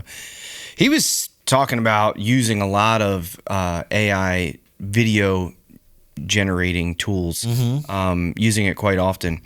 And having great success with it. I've had terrible success with it. Like I will try it. So I manage a HOA company's Facebook page. Right? Okay. And they, it's like, it's pretty much all AI generated stuff. Yeah. That kind of stuff. Like, yeah, though I feel like it's that's where the line is. If it's something where it's not like, here's my art. Yeah. It's fine if AI is doing it. I don't have a weird feeling against that at all. Yeah, I don't either. But what I guess the point I was trying to make, I've tried to use, like, it'll generate photos just fine. I give it different prompts, and I'm like, I kind of want to like switch it up here. It's been like the same post for the past 3 weeks. So like I've tried, let me try to generate a video for this. And like, it's just terrible. Like, this is not what I told you.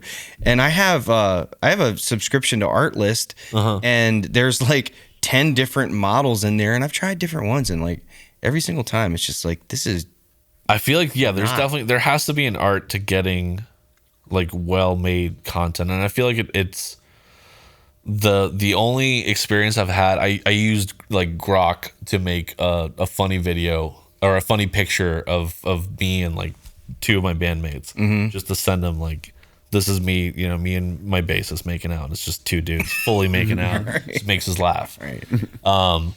But I had to word it in different ways. So I'm assuming if you're fully generating like a long video, you probably have to hope that you give it a good direction, find the usable clips, you cut that, and then try to keep generating more stuff, and then you still have to edit it. And that's or maybe just make out with your friend and just at a certain point, I'm like, this is taking too long. Let's just make out real man. quick. This is crazy, Graham. Just come over here. No, I think that's a good point though, that combining what it can generate with your own input. It needs direction for sure, sure. In order to make something good. Yeah. And editing it yourself, and it's a combination of the human and whatever AI is spitting out. There was another video that I saw that actually pointed that out, where the guy was using it to make just transitions. Sure. And like he did a transition where he's like filming himself like a selfie in a airport, and then he gets on the plane and he does basically the same shot, but now he's in the plane seat, and he made like some kind of crazy transition where the chair flips around and does all kinds of crazy stuff, and then he's in the plane. But then it was a tutorial, and he was like showing you the editing, the post-processing side too. So it wasn't just like, okay, here's this clip, stick the transition in the middle. No, of course. There was, back up a frame and make sure they line up right. And, there was a lot of other editing tricks that he had to do. So it was a good example of an AI-generated video combined with his own editing skills and what he had done before and after, and putting it all together. Right. So pretty interesting. What do you got, Mike? So I always like to ask people about their relationship with debt. Do you I know, because being a camera guy, I know it's a lot of money. It's a lot of like, how do you balance that? Do you save money to buy gear? Do you do like Joe does and just buy whatever you want and then hope for? No, I'm just kidding, Joe. I'm just kidding. I'm getting better with that. I feel like especially with camera stuff, man, that's the thing, is like, if you want stuff that is gonna last, you have to put in more money than you're usually comfortable with. I think I was talking to Charles Cavusi about this too. I actually was talking to his partner about it, of like, he'll get paid, let's say $800, $750. And he's like, sweet, now I can afford that lens I was waiting for. So it's just this constant, like, okay, I need this project so I can get this lens to then have this balance out. I feel like I've also gotten better at justifying purchases. I don't just buy stuff recklessly. It's gotten to a point where it's like need based, and like usually I'll rent equipment that I am curious about first, and if I like using it, then I'll consider, okay, I'm going to start putting $100, $200 out of a shoot or something towards that. But there's definitely plenty of instances of me just going, it's like 4 a.m. You've been eyeing this thing on eBay for like a week and a half, and you just wake up because your cat just jumped on your face, and you can't go to bed, and you're like, fuck it, just buy it. And you're like, whatever, he'll be here in 2 days. And you go back to bed. That's funny, man. Most of my big purchases have been made at the same time, like early in the morning. Not because I woke up, but I'm like laying in bed because I can't sleep, and I'm like, all right, let me buy that. It's terrible. It's like, I feel like it's got to be the same as like, sending sexy messages right when you wake up. It's the same part of your brain that just wants to make, like, you're fully asleep, awake, you're not sure. It's that dream state of like, sure, whatever. Is this even real? I don't know. We'll find out in 2 weeks when it gets here. But generally speaking, you save up for things over a period of time. I'll try to, for sure. Or I'll put it on a credit card, and if I really need it quickly, I'll put it on a card. I've also been guilty of just buying a thing, using it, and then returning it 3 or 4 days later. Both if it works and if it doesn't, I'm like, I don't need this right now. Best Buy charges you those stupid restocking fees, man. Dude, I don't know how I got around. I've bought the same light kit set from Best Buy 3 times. And they're just like, Same exact one from the same store. can't make up his mind. You know what? And I feel I'm not doing it anymore, obviously, but like it made me the 3rd time. I was like, this is crazy. If you say it's defective, they bypass that restocking fee. I totally forgot that I learned that. I don't remember if I even said that. I think realistically, they probably did charge me a fee and I didn't even notice it. But I remember at least the last time I did it, like the guy came up and was like, yeah, man, it's just, we've had a couple people check these out and return them. I'm like, yeah, it's probably me. If you're looking at the record of this item specifically, I'm surprised you're not seeing. One of the best. They're always like, you want to pull up your account? I'm like, no, it's cash, all cash. Fine, bro. Fine. One of the Best Buy employees told me that. He was like, if you say it's defective, they won't charge you the restocking fee. I'm like, oh, okay. And I'm ashamed to admit that I have a Nikon ZF that I just use for like fun pictures, Sure. And I bought the camera and returned it, and then I think the one I have is the 3rd one that I've bought. Happens. And the last one, I told him it was defective, and the guy's like, okay, so what's wrong with it? And I'm thinking to myself, I hope you're not a camera guy. And I was like, yeah, the ISO's not working properly. And he's like, oh, okay. Well, let me just call my manager real quick. And I'm like, fuck. And then the manager's going to know Dude, he's going to know what ISO is. Can you tell me exactly what you mean by that? What ISO wasn't working? Yeah, I'm dialing it right now. It's fine. It looks to me perfectly looks fine like to it's me. moving and it's getting brighter and darker. Intermittently, that's what you got to say. Yeah. Yeah, it happened randomly in the middle of the shoot, but then I turned it back on and it was fine. And It cost me $7,000. Right. You're like, listen, man, if I can't rely on this 100%, it doesn't work. Yeah. But luckily the manager was not available, so perfect. He bought my fake story. But yeah, So what is a day in the life of Daniel? Here it is. Like, do you have any routines? Do you have any things you like? You wake up and you always drink coffee. So do you wake up every day? At a certain time? You have any? What? No, I think honestly, routine is the one part of my life that I think I've fought and also needed the most my entire life. I can't. I hate regimenting my time in terms of like, well, it's 10 p.m. so I should go to bed now. Like I can't. I've never been able to do that. And I've always hated, like I'm not a morning person whatsoever. So I've always fought that from when I was a kid to even now, like even today, like yesterday, I finished playing a show. It was midnight by the time that we finished wrapping up all the cables and stuff. And I had that moment of like, do I go and drink with my friends and celebrate the show? Do I just have one drink? Do I go home? I don't know. And I ended up, I had like 2 drinks, went back home, but then I still stayed up until 3 a.m, knowing full well that I had to wake up at like 8 and take a shower and get ready. Yeah. A day in the life of Daniel Alvarez it's always weird, man. It's always slightly different stuff, but it's usually me waking up, feeling insanely guilt-ridden that I haven't gotten back an edit to someone who I told like a week ago that it was done. It's not done. It's 100% me. It's still in the folder, in the raw. It's not in the edit folder. So it's usually that. I mean, I was laughing because my mom was telling me, is there ever going to be a day where you're not worried about editing? And I'm like, hopefully not. Yeah. Hopefully I'm worried about editing for the rest of my life because it means I'm working. Right. In a perfect world, I would have an editor. That would be great. We'll get there hopefully one day. I had an editor for a while, but I'm a control freak. So it's difficult for me to hand finding that a kind good of stuff editor off. is difficult, man. But yeah, I mean, a day in the life is usually, I'm either shooting, a live concert or I'm doing a photo shoot with a friend. It always varies, which is part of the reason I love this job. I've never had a week that's exactly the same.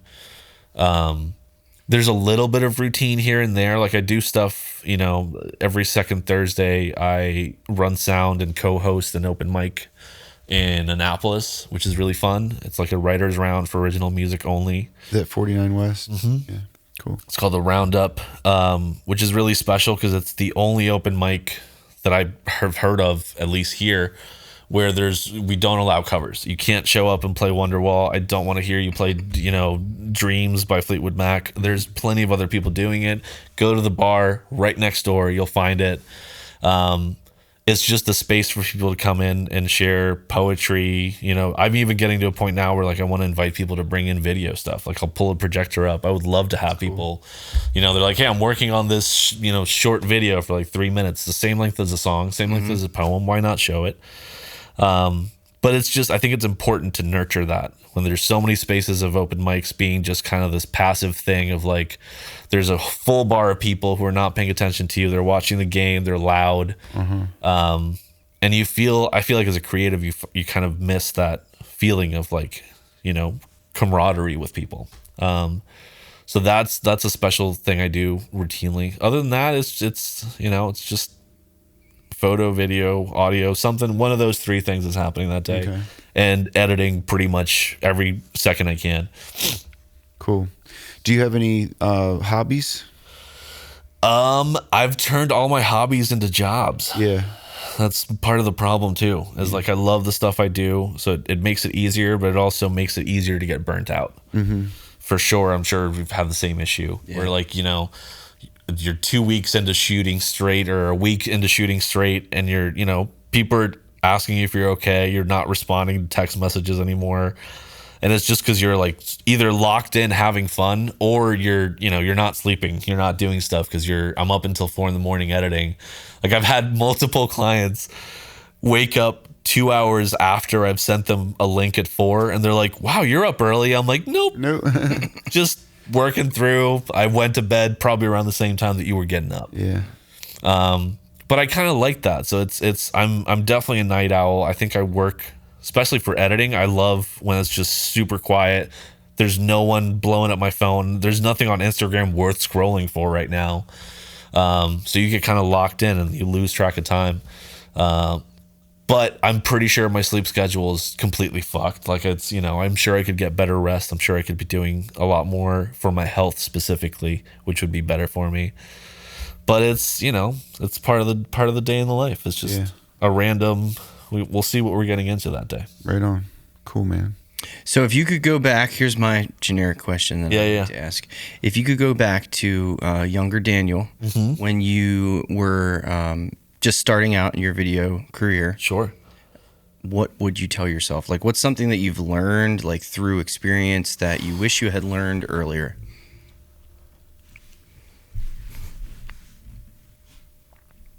I think just don't be trust yourself a little more. I feel like I was really, really afraid of failure when I started out, which is why even though I was doing relatively good work for a while, I felt way more comfortable just doing stuff for free. Or if one tiny detail went wrong in the video or the shoot or the edit, I'm the first person to be like, oh, well, don't just take half off.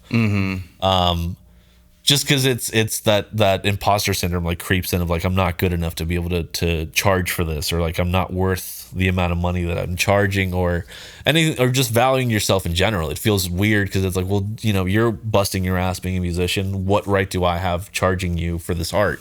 Why aren't you getting paid if I'm getting paid? That kind of stuff. Probably that. Just trust yourself and just value your work a little bit sooner than I had. Yeah. Okay. Probably that. Do you feel like you value your work enough now? Yes and no. Yes and no. It's hard because I was talking to a colleague the other day actually, and he was asking me because he works mostly with corporate video gigs where they're paying $2,000 to $10,000, and it's just part of the contract. It's just that's the budget they have. Yeah.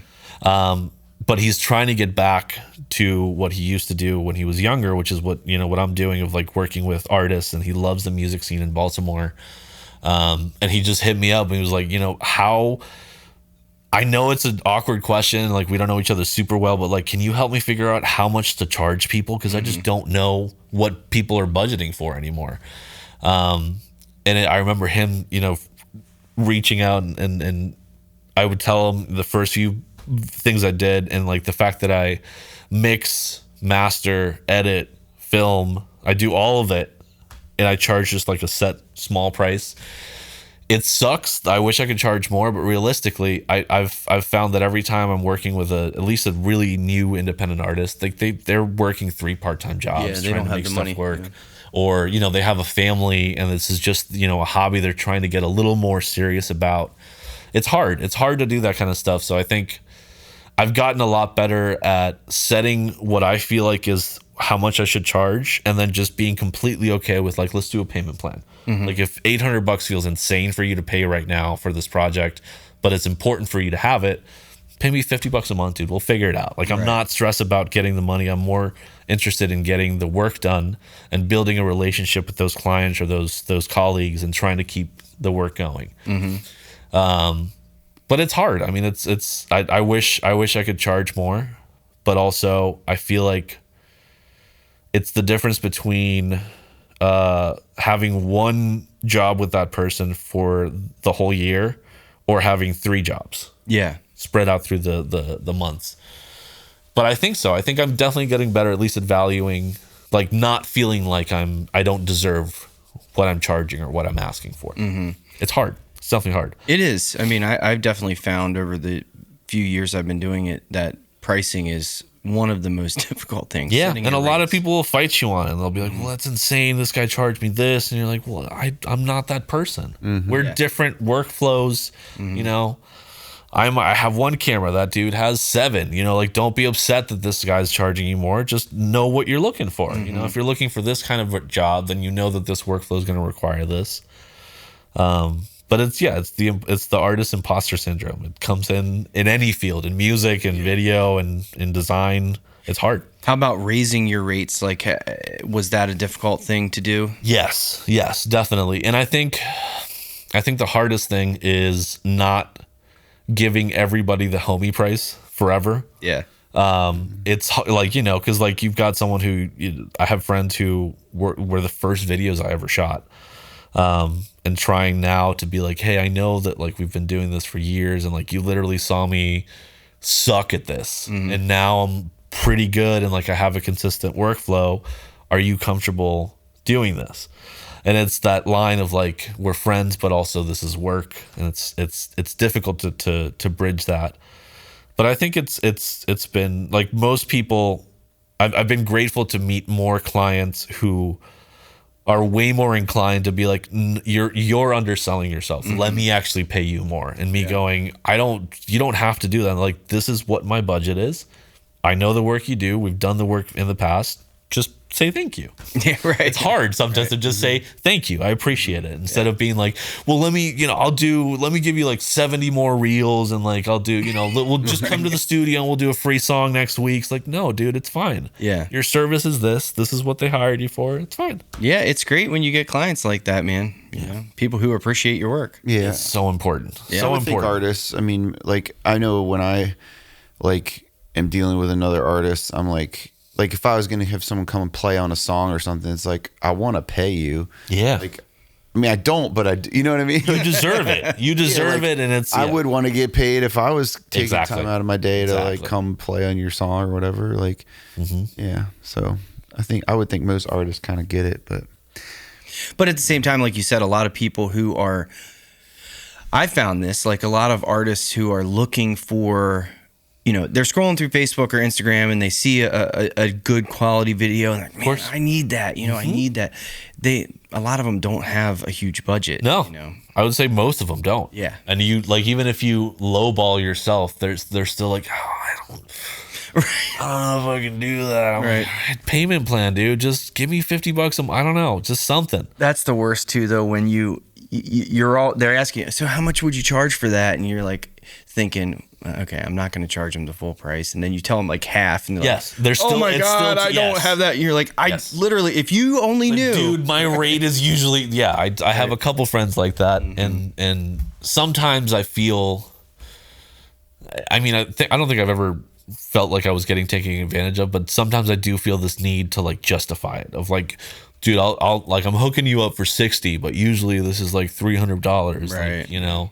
I'm not a salesman at all, by nature. So I've, done a little bit of like trying to train myself on that kind of thing. And that's one thing I've heard is like the worst thing to do is like justify the price, explain yourself, That's probably like going back to younger Daniel. That would be the other thing with trusting yourself. It's just, I do so much backspacing now when I'm texting a client. Yeah. Like I'll type a whole thing and then I read it back and I'm like, why am I apologizing? Right. This is just the period was back there, dude. It's cool. Mm-hmm. Something I found too, man, that I've learned from good business people, not necessarily just videography, but like any type of business, is like the people who don't balk at the rate. Those are the ones that you want anyway. 100%. The people who are trying to nickel and dime you, you're going to send them the edit and they're like, can you change this? Let's do like 4 revisions because I don't love every single second of this video.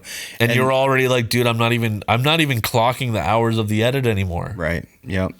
And the people who don't balk, you send them the edit and they're like, love it. Thank you. Love it. Yep. All right. Or if they don't want something, they're like, hey, let's meet in person. I'll pay you hourly. I'll cover your food. Yeah. That's happened a lot with me too. 100%. Do you sit and edit with clients ever? I used to not want to because I think I still didn't feel like fully comfortable with like DaVinci and like the fine tuning of little things. Mm-hmm. Nowadays that I have, like I spent probably the past year and a half going from manually setting up a node tree and always doing the color space transform manually and like dragging and dropping every single thing to finally watching the 5th video being like presets and going, why am I not using presets? Yeah. Like I fought them for so long because it was, I categorized it in the same category as like the ads you'll see of like, buy this pack of 50 cinematic presets. You'll never need to touch anything again. I'm like, I don't want to use someone else's presets, but it's getting to a point now where I'm like, okay, if I'm shooting in this room, it always looks exactly like that. If I'm shooting with this lens and this camera outdoors, it always starts with that. So I've just been generating like 20 to 30 presets depending on what rooms I'm shooting in and what lenses and what cameras, so that I just save 5-10 minutes. It's a time saver. Now that I can do that, if someone's like, hey, this is a little too warm, or like, can you make this look a little bit like older, or make this a little bit anything like that, I literally just go, here's kind of what it would look like. You don't like that? Okay, let me scroll. How about this one? How about this one? How about this one? But at the beginning, I hated it because it would just be me like, oh, well, hold on a second. The audio's not even synced yet. I'm sorry. Now it's just like, you just are upfront with people. And I feel like with younger clients, a lot of them are pretty cool with just doing the whole thing virtual, sending a link back and forth. But a lot of the, like 40, 50, 60 plus clients that I've worked with much rather a phone call minimum, or sitting, I'll sit down at 49 West and just, grab a cup of coffee. I'll give you a set of headphones and we'll just look at stuff. And like, you tell me specifically where you want this cut and this cut. Because a lot of people get overwhelmed sometimes. They're like, I don't want to watch a video. I don't even know how to open this Dropbox link. Like, why is it fuzzy? I'm like, well, you got to adjust the quality to 4K. And they're like, I don't know how to do any of this. And it's just, it's funny, but it feels a lot easier to do it in person. And it usually works out better. It's faster. I might rethink my strategy there because I've edited in person with Jason Wharton. That was it. We're good friends. We graduated high school together, so like I didn't have any problem with him coming over. We were hanging out and stuff. And I know he's very detail oriented, and I am too. And I wanted to make sure that it was perfect for them. So I was like, yeah, come on over. Well, it's usually with those clients. Yeah, with and the people that are very specific, and they're like, this will take way too long to explain. If I'm sitting with you, right, we'll get through this for sure. And we're, like I said, we're friends, and I like the guy, so it was like, sure, man, come over and hang out. I haven't really had any other requests until recently, but I recently got the opportunity to color grade a short film, which was pretty awesome. Hell yeah. I'm hoping to get more work like that, but the producer director is like, I don't know, 70 or something like that. Sure. Kind kind of blew my mind that, you know, I mean, it's a short film. I think he had done one or two other ones, but like, as far as like technical, you know, any kind of basic computer knowledge, he was not there. Like even dragging a file from this folder to that folder. It causes anger. And you're like, I don't want to do it. But he wanted to come sit with me, and I'm like, I don't work that way, man. You know, Sure. I'll send you previews. Exactly. Yeah. I'll send you screenshots, you know, and I sent him a bunch of examples of other work I've done. You know, I'm like, I really don't want you to come sit in my bedroom with me while I'm color grading this. Yeah. So anyway, but you know, I might, because you make some good points about sometimes it can be, especially depending on the client and their, you know, technical ability to, I mean, I sent him the final draft in Google Drive, and he's like, why is this pixelated? Why is it all fuzzy? Yep. And I'm like, you haven't downloaded it yet. Number one, download it. You're right. Start with that. He's like, it's in my drive. And I'm like, you got one bar of service. It's not going to work out. Right. Buddy. I'm like, that's your Google Drive, not, you know, he didn't understand that it was in the cloud still. Sure, you know sure, I mean? sure. That kind of stuff. So maybe it would have been easier if I had like met up with him and sat down. I feel like, I mean, thinking of what you said, if I had thought of it as come to my, like where I would be doing the edit, which is literally boxers, gross t-shirt, hair up in a bun in my room, my cat's pooping in the litter box right there. Right. I don't want you in here. Yeah. But it was like, I feel like the first time I had to do it, literally they suggested like, let's just meet at 49 West. And I'm like, okay, yeah, if we go to like a coffee shop, I'll just set up, you know, I'll get a headphone splitter. You get a set, I get a set. We're both locked in. That felt a lot better because if you just have a laptop screen in front of you, that works. And sometimes I'll have a monitor just for the like the camera preview so that they can just watch that, and I'll fine tune the stuff on the main screen. Yeah, that's a good. I like that workflow, man. Yeah. The other kind of resistance that I've had to it is like, I gotta make sure this hard drive is with me, and then oh wait, I've got my cache files on the other hard drive, so I got to bring that one too. And you know, I edit on a separate monitor, and then I can't have that with me. But yeah, I mean, you know, it's like a give and take, right? Yep. You know, it's like what's the client experience like? That's something that I should probably think about more sometime. And I think the other thing that definitely helped me during that too is while we were watching stuff, some of the stuff I was trying to do in real time of like, can you fine tune this? Or like if it's audio related, I'd pull Logic up and we'd pull up whatever stem they're asking about. But for the most part, I would just write down like all the things that I would be asking them to give me when I send them a preview of like, give me the exact timestamps of minute, second, 2 minute, second. Man. All those little details that they don't want to do. I'm sitting with them and I'm like, okay, hold on. Tell me, hit this button, the space bar, hit that the moment you want it to stop. Okay. And the moment you want it to start, just do that. And then I'll find the timestamps. I'll just write that down really quickly, and just walk out of that session with a bunch of notes of what I'm going to do later. But now I have the exact details of what that client wants. Trying to get timestamps out of some clients is like, they hate it. Oh my God. It's like the just second tell me chorus. the number. It's not, I don't know your song. I don't want to learn it. I don't want to think about choruses right now. Just tell me the exact, there's seconds. There's even milliseconds that you could tell me. Right. So it's so funny because like, I mean, to me, I'm sure to you too, it's like so simple. Tell me that, like, you hit the space bar to stop it. Tell me what that number is. They will not do it. No, and it's like it could be attention. It could also be like the reason I don't fight at all if people want to meet up is because I put myself in their shoes and I'm like, okay, you're, you know, a mom, you're sitting there with 3 kids yelling behind you like, Mom, I need this, or like you're in the middle of work and you're on your coffee break trying to find timestamps. Some people just don't want to make the time for it, or they can't.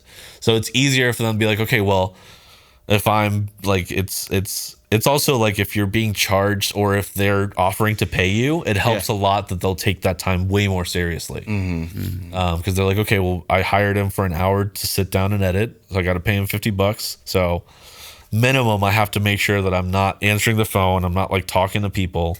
Yeah. It's hard sometimes for people to set aside that time. They're like, no, you remember, it's after when I say that second thing when I'm Yes. talking to Jenny and I say Right. this. Like, no, I don't remember This that. is the third project I'm editing today. I don't even remember who Jenny was, dude. Right, exactly. Just people think about things differently. You know, it always is an interesting thing. Just realized you guys have matching shoes. We do. I love that. Mike has a brand new pair. Yeah. Mine are a little different. They're low. They're lower. Oh yeah, they are a little bit lower. Yeah. So Daniel, if you were gonna take a look at Mike's hair and give it a rating, I know you only just met Mike today, Right. but I've seen some pretty fire clips of his hair. okay. So if you were gonna rate it on a scale of 1 to 10, 10 being the best, 1 being not the best, and please be honest. Sure. Where would you rate it today? Well, let me get a good. Can you just look over here for a second? Okay, and then look over there, and then look back over here. It's like a solid, like a 7.9, dude. All right. Okay. Yeah, I like I it. was going to go right around there too. Yeah. There's like one little point right there in the center. Uh-huh. I like that. Yeah. I'm not sure if I've seen that little point before. It's different every time. It just Yeah. depends on. See, Right. and that he always does that. I remember that. I mean, that takes me back to when I had short hair. That was my favorite part. You just get a little bit of hold, Yeah. just put it up, and whatever that morning Whatever looks like, that's it. Maybe that's why Mike always asks about a routine, because he's hoping that there's some kind of new hair product that he's never heard of. Yeah. It's True. Yeah. True. He puts like beef bone marrow in his hair, I think. Something Yeah. like that. Okay. yeah. Tallow. Tallow. Yeah. Marrow. in tallow. the hair. Yeah. Wow. I mean, I've heard of that on your skin. That's really good for your skin. He kills a cow every morning just to get it. Just sacrifices we make, man. It's part of it. So, do you have any cool projects coming up in the next couple months that you're looking forward to? Yeah, I mean, I think this is. We've been saying this for too long, but I think this is the year that Cameron May is an artist I've been recording for a while. I think we're putting out an album this year. Cool. Second single's done. We're about to send it to be mastered, so that should be done pretty soon. Video wise, I know I'm gonna have a lot of fun working with Shelby Morgan with her music video that she's doing for one of her songs. What other projects? I mean, one thing I'm pretty excited about, obviously getting my band back this past year has been amazing. Trying to write more and do stuff with that. I would love to record the songs we have, and I think I'm probably ready to be the engineer who's doing that, which is crazy because back when we started the band, I would never in a million years even consider myself ready to track anything. It would have sounded bad. It would have been like a crappy demo in GarageBand. So that would be definitely a fun thing. And just I've got a residency that I do at 49 West now every fourth Thursday. I'm doing a showcase where there's so many singer-songwriter showcases of like, you know, you bring 3 songwriters, they play songs, do whatever. I'm doing the same kind of thing, but I want it to be kind of a little more selfish in that I want to invite the musicians that I would like to play, and I want to pick the exact songs they want to play. Oh, that's cool. So like, you know, even if they're voice memos that they're working on, just send me stuff. I'll let you pick a catalog to send me, but you don't get to pick your set list. I pick your set list for you. I want you to play those songs. I'll try to learn them as much as I can. And I want to, it's usually like 3 or 4 songwriters. I want to try to get as much collaboration day of as we can. But I really like the idea of a showcase that's really just for me. If the audience is there, that's awesome. But if not, I still want to, I think I want to film it and record it. I love it, man. And then just ask them about the songs, you know, just a little storytelling and picking songs. First one's going to be this coming 30th, which is not the 4th Thursday, but moving forward every single 4th Thursday. 4th Thursday. And where is that? 49 West in Annapolis, Maryland. Cool. So yeah, if you guys are interested in getting some cool showcase shows where you hear the stories of how songs are made, you can come and check that out. It'll be every 4th Thursday. That's a really cool idea. I like that. Yeah, it was like someone was like, you should do a showcase thing. And I'm like, everyone's doing it. I don't want to do it. And then I thought about it and I was like, I think the main reason I don't want to do it is because I'm selfish, and there's going to be some songs that you think are great that you wrote, and I don't want to hear them. And I mean that in the nicest way possible. Right. Like, if I'm putting on the show and I have to put in the work and the promo, and if I'm going to film it, and I'm record gonna it, tell you what to do. I want to be like, I mean, I'm sure you have the same thing too, of like, Yeah, man. certain clients that you do a lot of work for and you love the work that they did and they're just not releasing it. And you're like, I want to hear this. I want to share this with people, but I can't. I know what you mean, man. I feel like if I'm doing my own thing and I'm asking you to, to play the songs that I want you to do, I'm going to ask you if it's cool if I put the video up. And if you say no, then I won't put that song up. But that's, I think, the thing I want to do too, of just having a little bit more control on like the content that I am making and creating and then releasing it again. Because I think when I started out, it was mostly videos. Since I was doing a lot of stuff for free, I would say, hey, this is going on my page. Obviously, I'll tag you, do whatever, but it's for my YouTube account. Yeah. And I looked at my YouTube account and I passed, I don't even remember the last one I did. I think it was like a year and a half ago was the last one I uploaded myself. Yeah. So I want to get back to posting stuff on that account that I'm uploading, just because it just makes me feel better. That it's, shared collaborator stuff is great, but having your own portfolio is fantastic. Yeah, I was going to say it's a great place to have, your own portfolio for sure. Now, I know what you mean, man. My image and sound media YouTube, the last thing I posted, I think, were the last videos I did for Gage, and that was like last year. Yeah. So it's like it when you start out, it's weird because you're like, you look at the dates and you're like, have I been working? And you're like, yeah, nonstop, but it's going to other people's accounts because obviously that's how it works. They hired you for the content, but they want to put it up on their stuff and get their analytics. It's funny because YouTube has the collaborator thing now, which is freaking awesome. Yeah, I do love that. And Glad they added that. Yeah, I do too. And I didn't know about it on Instagram until when I did a video for Gage. He was like, let's do the collaboration thing. I'm like, I don't know what that is. Yeah. So now it's on both pages. But one of the last videos I did for Migs, he was like, yeah, let's do the collaboration thing. And it really helped me out because... Dude, he knows how to do YouTube very well. And doing great. And social media in general, he's really good at it. But that video has like 20,000 views and none of my own shit has that many views. Looks great. Exactly. It looks great on your stuff too. Yeah. 100%. Man, I just had something. Oh, so you also do like just audio recording and production? I do. Okay. Is that also under Spilling Pictures? Spilling Picture Studio as well. Haven't done as much of it. That's really, it started with the album I'm working on with Cameron May. And I've since stretched out to helping a couple other people, but it's that one's more of like pure passion. Like the happiest I am is sitting in a room with a friend, headphones locked in, and they're like, dude, I don't think this take is good enough. And I'm like, motherfucker, it is past good enough. All right, go take a walk, come back, I'm gonna comp this, and then I'll play it for you, and you will stop shitting on yourself. Yeah. Because it's I feel like that's where I get the most joy out of being a people pleaser. Like in other aspects of my life, I definitely feel like I'm way overselling it and trying too hard to make people happy, and not focusing on how to make myself happy. But when you're in that situation of recording with a bunch of microphones in front of you, it's so hard to feel like you're doing a good job because you're so locked. You're like nervous that it's not working out. There's a click track going, or there's other tracks that you're trying to play along to. Even when I'm tracking myself, if I don't have someone who's tracking with me, I will delete every single take. Yeah. It's like it could be take 7 and I could have kept it and literally finished comping the whole thing by now. Would have been done. And I'm still on like take 1. I'm just deleting and deleting and deleting and deleting. It's so nice to prove to someone the day after you send them the mix and you're like, told you it was great. They're like, I'm sorry that I was fighting you, dude. Like, you were so right.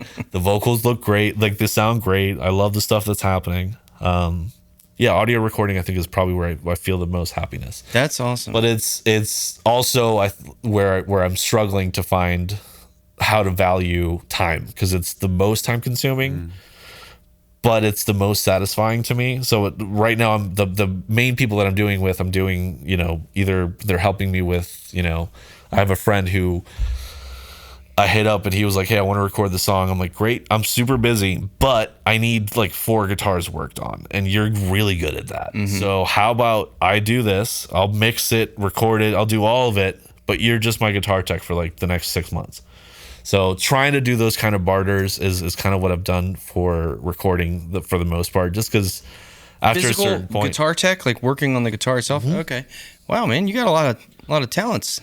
No, he's got someone. No, I else have a friend. Someone. I'm sorry. So we'll trade services. Okay. I'll record for them. Yeah, no, I mean, that's the thing. I love guitars. I'm terrified of doing anything to them to try to Gotcha. fix them. Okay. So I'm way happy to just give that to someone who knows what they're doing. Yeah. So those kind of trades are fun, but yeah, recording is one of my favorite things to do. That's awesome. I really like the point that you were talking about having someone else tracking with you. It's crucial, man. Yeah, I mean, for so many reasons. I had to stop by Shay. You know Shay. Love Shay. Oh, he's amazing. Awesome dude. Yeah. Stopped by his studio a couple weeks ago, and Chris Hahnemann, you've done a video for him, or at least one, was tracking with him that day. It was kind of funny because I walked into the basement downstairs, and I didn't know Chris was there. Sure. And I'm sitting there talking to Shay, and Chris was upstairs, like in the vocal booth or whatever. Right. And he's like, "Is that Joe?" And I could hear his coming through the speaker. So I'm like talking to him through the talkback. Yeah. So I was like, you know what? I'm just gonna sit here and hang out and listen for a little bit. And I sat there for like 15 minutes, and like observing that interaction between Shay and Chris. Chris was doing some tracking of some vocals. And, I'm watching the screen. Shay's got Reaper open and, punching stuff in. And it was just really cool. I mean, I know about that interaction and that process, but like sitting, just being a fly on the wall, like listening and watching it is really cool.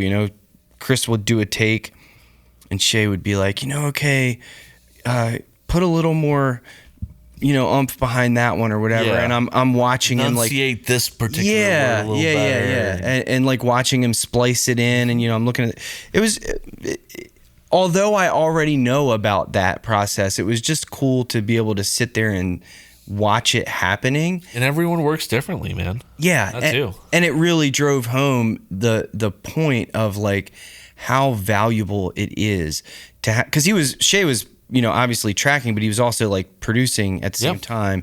And at a certain point, you're also like a therapist, dude. Like it's mostly therapy work, realistically. Right. Yeah. It's just convincing someone that they're good enough. Yeah, it is. That's it. And like having that objective perspective, I mean, we all listen to ourselves over and over again, and then someone else like points out something and you're like, I would have never thought of that. Yeah. So it really, that point you made really made me think of that. You know? It's a good point to have someone else and delegating responsibilities. That's I think the biggest thing for me, because with recording, and especially adding recording and making your own video promo content at the same time. Oh my god, dude, the amount of time that I have spent adjusting tripods like microscopic amounts. Or like, the ISO is too high on that one. Damn it, the vocals are clipping because I didn't get the gain, because obviously when I get into it, I get louder, just like every other person I've ever recorded. They lie about when you give them the sound check. And it makes me understand why people hire me both for video and for audio, because it's just so nice to have a human being who's doing that part of it. Yeah. And you can lock in on whatever you're doing. Yeah. Because if you're trying to do all of it, you're going to give like an okay performance at all the things that you're doing. The sound will be okay, the video will be fine, and the performance will be stressful. Like you'll look at yourself and be like, I could have done that better, but it was, you're 3 hours into it, you're fucking tired. You don't want to do it anymore. I can't wait for the day that we have someone here during these podcasts to like doing the podcast producer. Yes, right. Oh man, because there's been so many. I mean, I ruined 2.5 episodes worth of audio. Oh no, because I had the buffer set incorrectly on my in Reaper, and went back to post, and we've had cameras die, we've had computers die. Yep. Well, you got to just tell about all my screw ups. I mean, dude, I've had all the same issues, and again, that's why sometimes I feel so easily ready to be like, oh, you don't have to pay me. Like, it's fine. I fucked up this one microscopic detail, but it was because they weren't microscopic details. It was like, oh, the audio wasn't recording the whole time. Yeah, right. That's maybe. But we have camera audio. Maybe I could do something with. I don't know. Yeah, I've tried that too, and it usually doesn't work. Not the best. No. Yeah, man, but just be able to like to just like, okay, we're doing a podcast today. Sit down And just be. and be the person, one of the people on the podcast. It is nice. Mike does you well, not today because you overslept a little bit, but most of the time you help set up the audio. Yeah. Plug in a microphone. So you guys use Reaper? I've been trying to figure out for long recording what the best DAW would be. And I've heard Reaper's the way I need to go. What do you record audio in normally? Logic. But yeah. the issue is like, you know, if I'm at Cult and I'm multi-tracking 23 tracks from the board direct, I've gotten to a point now where I've had to hire a friend to just babysit the laptop. Yeah. Because I'd rather lose 3 seconds between it going overload and you hitting enter than, you know, the song's over and I'm running as fast as possible to the back to see if it's still recording. Is that an issue in Logic? Yeah. When you get to too many things recording, even though I have like a super fast SSD, like it's great for recording, Logic, I think after a set amount of time, it just starts getting a little weird. The reason I think Reaper doesn't is because when it's recording long term, it segments the recordings, I think. I don't know if you've seen that when you're recording, but I know that I've gotten stuff sent from live sound guys that were recording from the board to Reaper. And it'll be like 4 audio files over the course of a 45-minute set. I've seen that. And I'm like, okay. How does that... I don't understand why it's chopping it, but I like remember reading a little bit about it, and it basically like saves in place, cuts it, and resets the project. So the buffering size that it's been using over the past, 1,200 measures is not still trying to overload itself. I've never seen that in Reaper. I've seen that. So my DJI wireless mic does that. Like, yeah, it probably is doing the same thing. Yeah, I don't know. I've never seen it in Reaper unless I got like when I take those DJI mic files and put them into Reaper. And then why it might be it might be a setting on Reaper. I remember that's like the other thing that I didn't finish looking into it because I was like, I know Logic will work. I'd rather just pay a buddy with 3 beers to just hang out and just watch this thing. Yeah. But yeah. Yeah, it's helpful. I would love to have somebody here, man. It would be so great. I talked to Quinn Parsley about doing it once or twice. That's the thing. I've thought about hitting up colleges and stuff for interns. A friend of mine was like, dude, why don't you get like people to help you? Like, yeah. I have a friend who's I met from the roundup that we do at 49, who's a singer-songwriter, and he's going to St. John's, not Sarah Lawrence. St. John's is the college in Annapolis. And he's originally from California, which I think is hilarious that he hit me up. He's like, hey, I'm staying here for the summer. Get me on as many projects as possible, like running sound, if you need help with video. You're like, you can come with me. Dude, I was like, here's my schedule. Right. I need you for this festival and this festival. I need you to do this and this. And the kid's super eager, but it's funny to me because I'm like, dude, I'm sure in California you could do all this stuff and more. But I think he just really appreciates like the scene that we're curating and like just likes being where he's at. And obviously if you live and were raised in California and you come here, it's the reverse effect of me going to California and be like, dude, all the work is here. It's like, yeah, but this is boring. I don't want to be here all the time. Yeah. I mean, we're pretty lucky though. This area, Annapolis, Baltimore, has a lot of so busy. It's crazy. A lot of stuff to do in this line of work. Yeah. Well, very cool, man. Well, I think we've been going for quite a good bit of time. I didn't know how long you guys normally go for, but normally like 90 minutes or so. We've had a couple that are like 2 hours. I think we're getting a few shorter ones too. Yeah, we have. But yeah, man, thank you so much, dude. Where can our viewers who have never heard of you before, where can they find you online? Sure. Instagram, if you use Instagram, would be at Spilling Pictures Studio, all one word. I also have a website that I don't love that I need to make a little bit better, but it is spillingpicturestudio.com.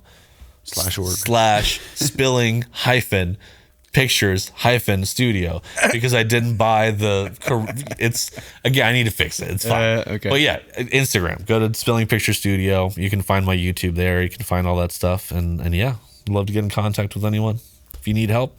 Awesome, man. Well, yeah. Thanks again, dude. It's been an awesome conversation. Very interesting. It was awesome to meet you at Miggs' show. Yeah, man. Shout out Miggs. Shout out Miggs. Miggs gets a shout out like every episode. Yeah, he does. As he should, man. I can't wait to everybody. see that stuff. That you. When's that coming out?